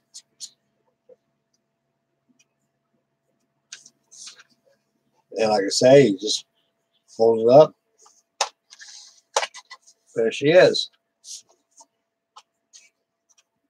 Motor turns, screw turns. I think it does. Yeah, it does. I figured it did. Diving planes, maybe your stern planes work. Boy, I hate being something like this. You run into trouble like the Thresher and the Scorpion. Man, I tell you, those poor guys that have a chance to urinate in their pants. You go down to the frontiers of the deep, buddy. You're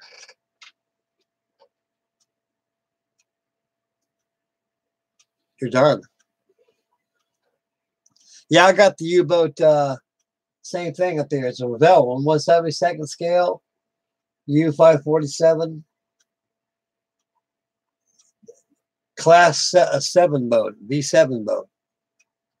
1/72nd scale. It's big. It's about, I don't know, about 30-something inches long. About 3 feet, maybe. Now, I got the Gator, which y'all know I got that. That thing is huge. It's colossal. It's big. I got to bring it up springtime and get that thing all painted up, get it done. When I was doing some cleaning, I ran into the instructions, the decals to it. So I got mud over here where I know where everything is at. And the Gator's down below in the box, stored nice and neatly out of harm's way. No fear of it getting destroyed or busted.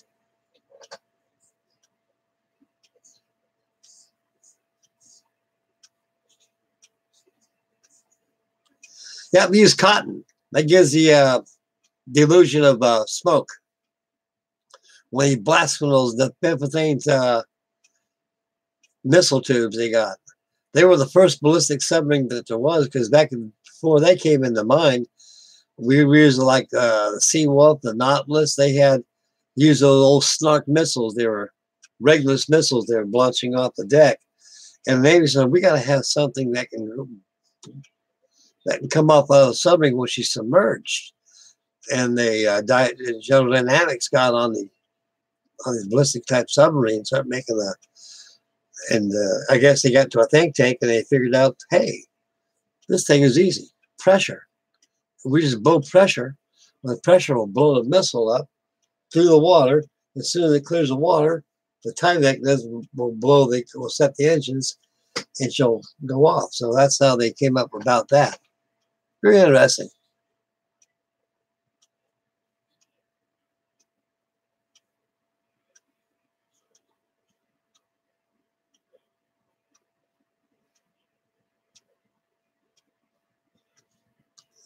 Yeah. Those guys on the Thresher, on the Seahawk, I guess that on that picket boat that was over there monitoring the submarine when they're making that test dive at 1,300 feet, because she made those dives before. The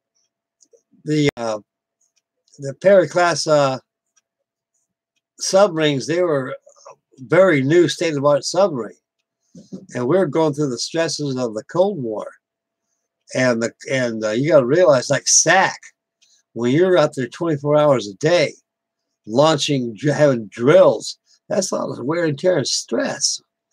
And when she was doing her test dive, I mean, when she was taking on water, the heaviest thing about the submarine is the engineering. And you got that big heavy ass reactor right there too. You got your engineering aft. And what happened was when she went down to her depth, her test depth, they took her 900 feet. She was going deeper and deeper. And by that time, that's when doo-doo hit the fan. Imagine a pipe bursting or something and atomized all the compartment was a fine mist.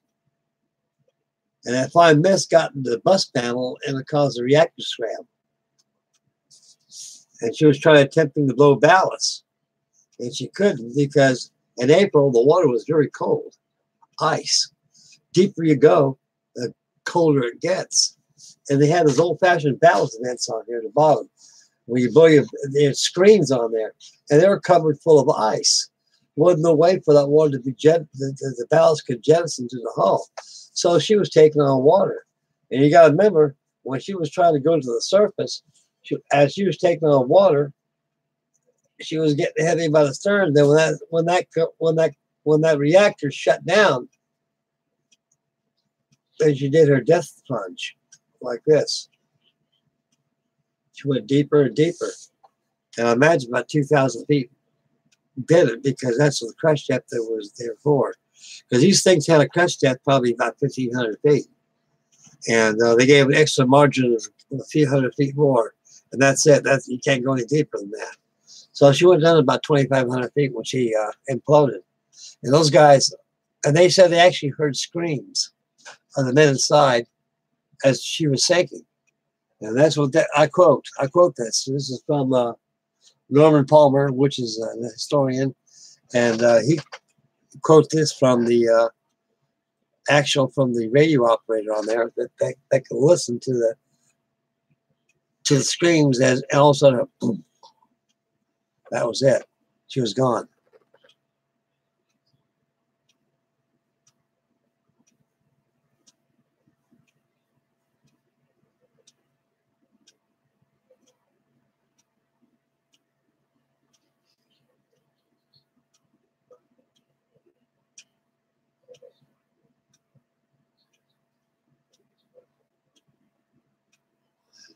Yep.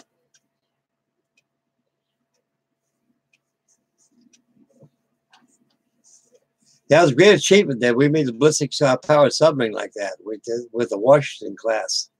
The Ethan Allen, Daniel Boone, the Thomas Jefferson, the George Washington. And those are all ballistic submarines. And they're boomers. And they were by 1968, they got better than even more. They had better submarines coming to mind.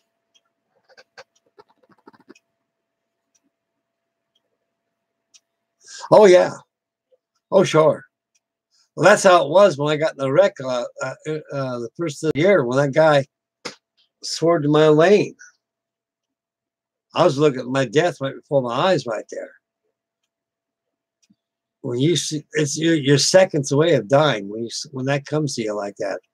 That's how those guys felt in those chairs, clenching like this, looking at the gauge, the death gauge. And she went deeper and deeper. All of a sudden, it cracked. And all of a sudden, you hear crunching of the hull and the strength of the ocean pushing up against this thing. And this thing is, excuse me back, guys. I got to get something here in a minute.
Oh man, I got to set up the drink here. Boy, I had to get me something to drink, guys. Yeah.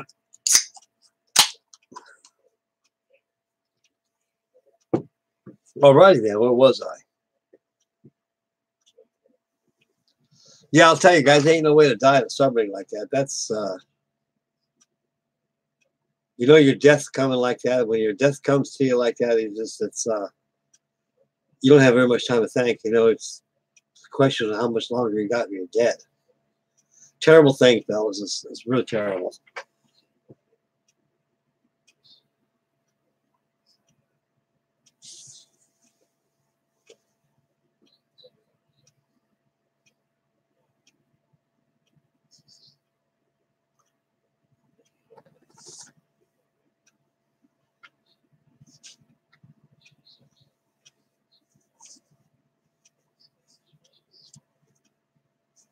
Yep.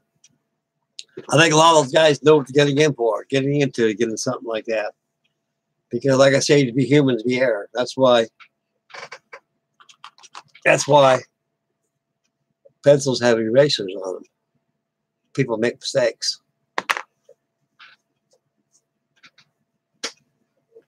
And those guys didn't have much time to think, you know. I mean, they knew they're going to die. There ain't no way they're going to come alive out of this deal. You look at that depth gauge, you're 900 feet, you're 1,500 feet and descending. And it gets, that gauge is going on deeper and deeper and deeper and deeper. Of course, that computer scram kicks out. All your air conditioning's all gone. Everything's gone. The only power they had was emergency battle lanterns they had on the side of on the bulkhead and the walls. That's the only lighting they had. And after that, it was night rain.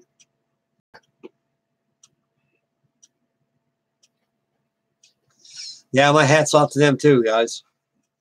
129 sailors died just like that. Jesus. And they had wives and family like there, ready to greet them to come in, you know, and they find out news, she ain't come in, guys. She's gone. She's lost. Now, back in those days, we had no underwater submersibles that can go that deep. Only one that we had is by Picard, as the Bathyscaphe Trieste. She got her fame by going Officer Walsh, Lieutenant J.G. Walsh, and the other fellow son that signed the Trieste went 7 miles deep to the Miami's Trench. Came back up the surface again. That was the greatest achievement in the world. Going that deep. A lot of people say, man, we had an idea the ocean was that darn deep. But this deepest part of the ocean is bottomless. You don't know where it's at, deeper than the trench. But they used that to find out, they find its remains. They found out, they said, well, at the time, they said, well, she's probably a pipe broke or something. But they pretty much knew what it was.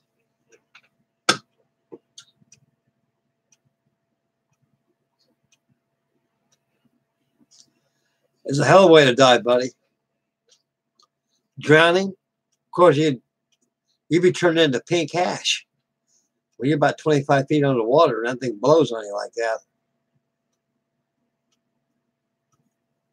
that. 2,500 feet deep and deeper. She went down about 10,000 feet of water, right off of the Cortez Bank or something like that. They call it the.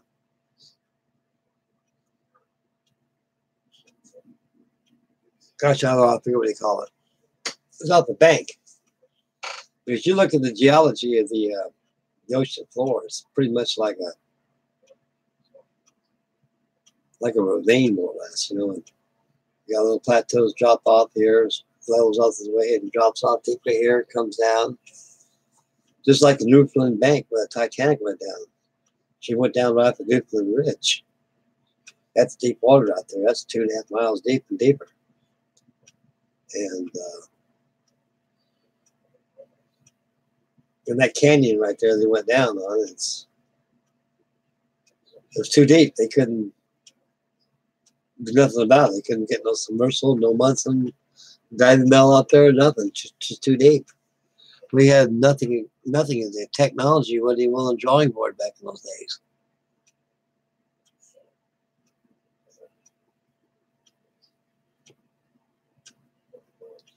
Oh yeah, the K-129.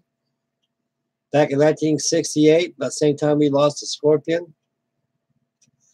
I think the Glomar Explorer by Howard Hughes. I think a bunch of guys went out there to raise that. That is the greatest achievement he ever did, raising a submarine 3 miles deep, you know.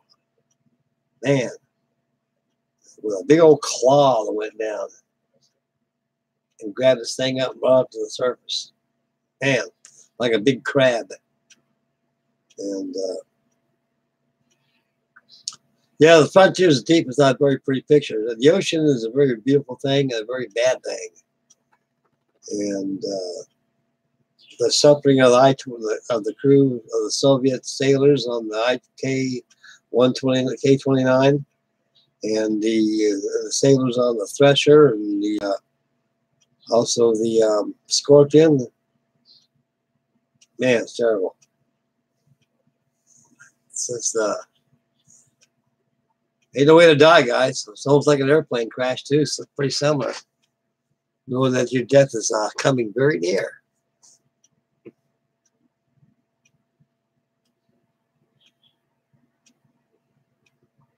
And the fun thing about it, they were doing this operation right in front of the Soviets. They had spy ships out there.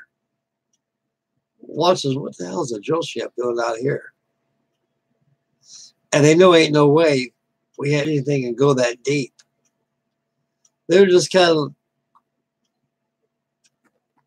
hang around like vultures on a rail fence to see what's going to happen. Then they go, well, maybe they are drilling. Let's get out of here. And they took off, left them. The whole operation was done underneath their face. Unbelievable. But the Soviet Union, the humane thing to do is you brought the bodies back to them and let them know here's the deceased people, which was very much. They said they found a lot of fingers and stuff like that, and scalps from the heads and stuff. You know, terrible.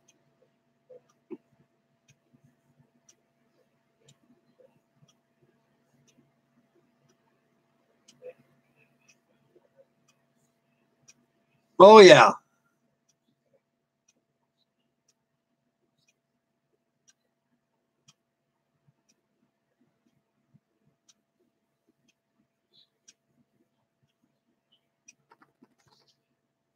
So Minesweeper, that's good duty. I had a buddy of mine on one of those one time. It was called USS Destination. It was an Admiral class Minesweeper, all wooden hull. And that boat was, I think we used it as a patrol craft. And I was stationed over there by, there was San Francisco. I think Pier 17 were moored up out there. And I was on a yard tug, and the yard tug 53. And that was good duty. Up patrol craft. He just went out in the harbor and came right back in. It was good duty. It was almost like a Coast Guard got it. Very old minesweeper. It was a World War II job, all wooden hull. And had twin screws. And had no paravanes on there. It just had no ash cans, no Y guns, K guns. It had I think it had 3-inch 50s on the aft and forward, and that's about it. Pretty much obsolete for its time.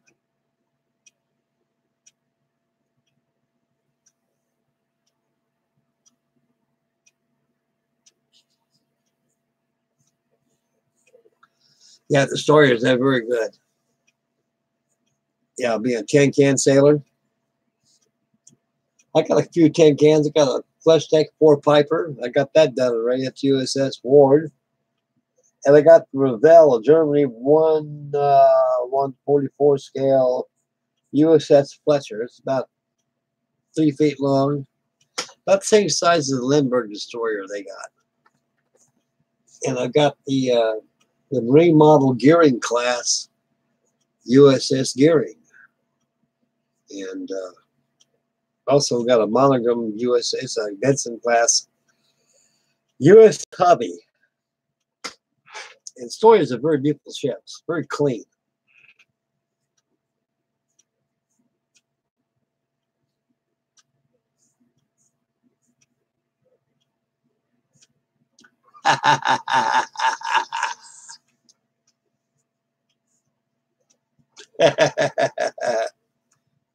Blade of glass.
Yeah, but one, you know something, Matt. I'm trying to get my Bill Jad. I've been trying to get my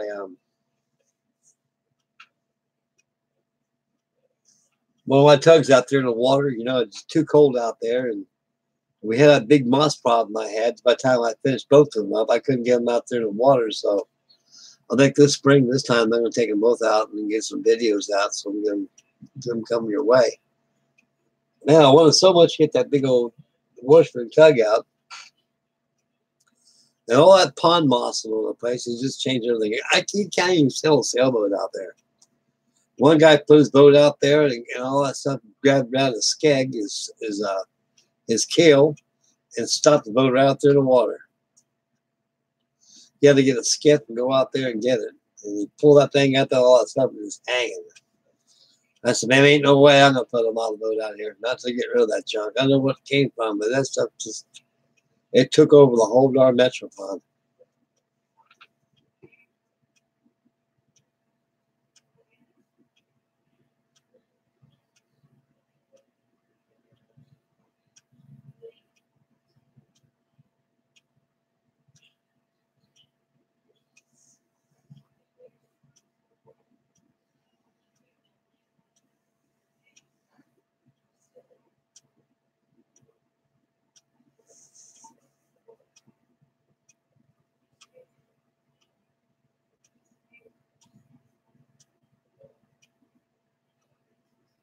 Damn.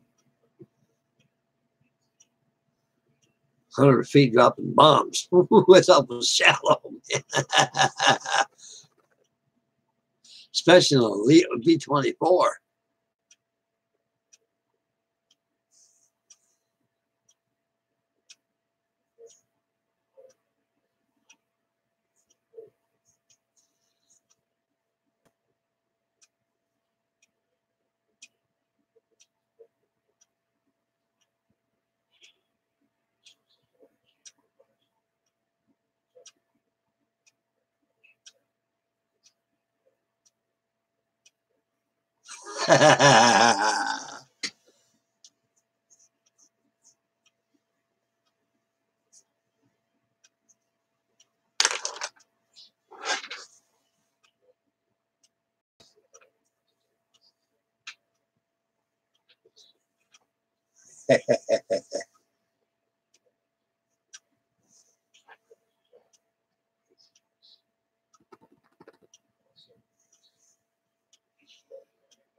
Yeah.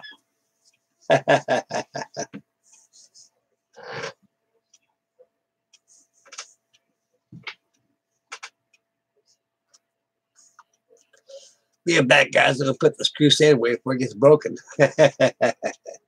You back a couple seconds.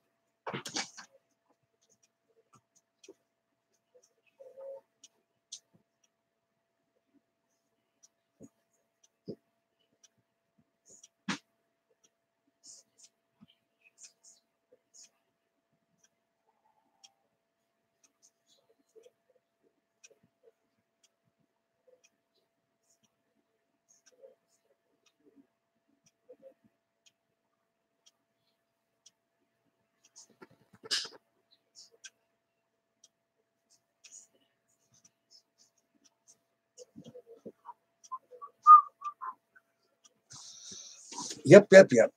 Got that out of the way, so we're about to get busted.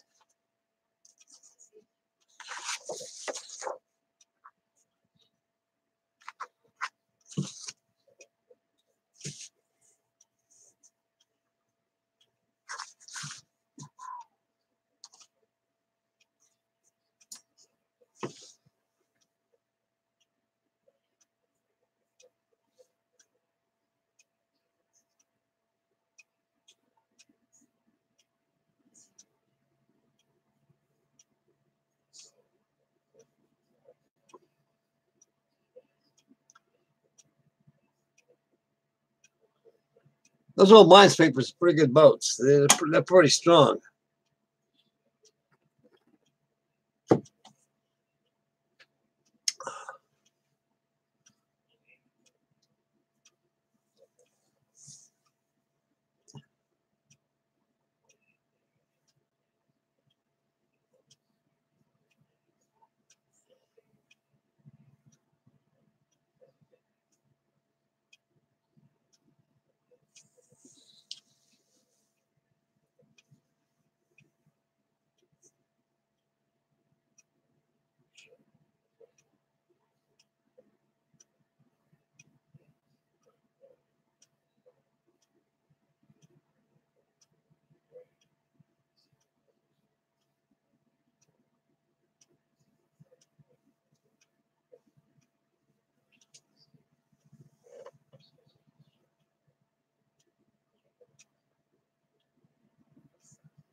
Well, guys, I'll tell you what's going to be. I'm going to shut down the Hangout for the night. It's getting kind of late.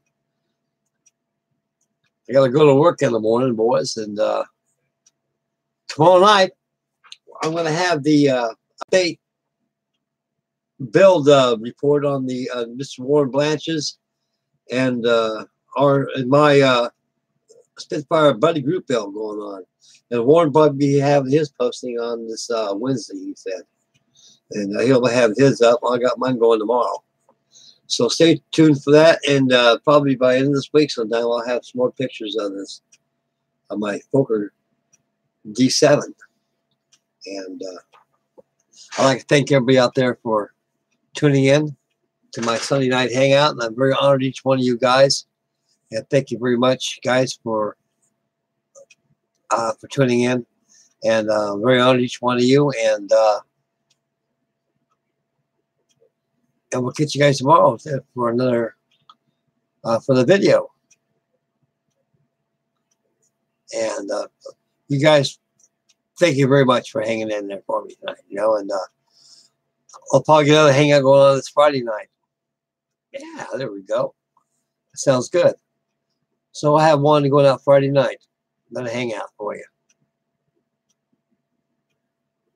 Okay, you guys take care of yourselves. Keep your keel wet. And keep on the way ship's colors all the way. And we'll catch you tomorrow night on the update bill report on the Spitfire. And this is Frankie Day signing off for this wonderful hangout that we had together. In a short time, we enjoyed each other's company. And thank you very much, guys. And God bless you guys. And make Mama happy. And take care of yourselves, fellas. I'll catch you guys tomorrow. Bye, boys.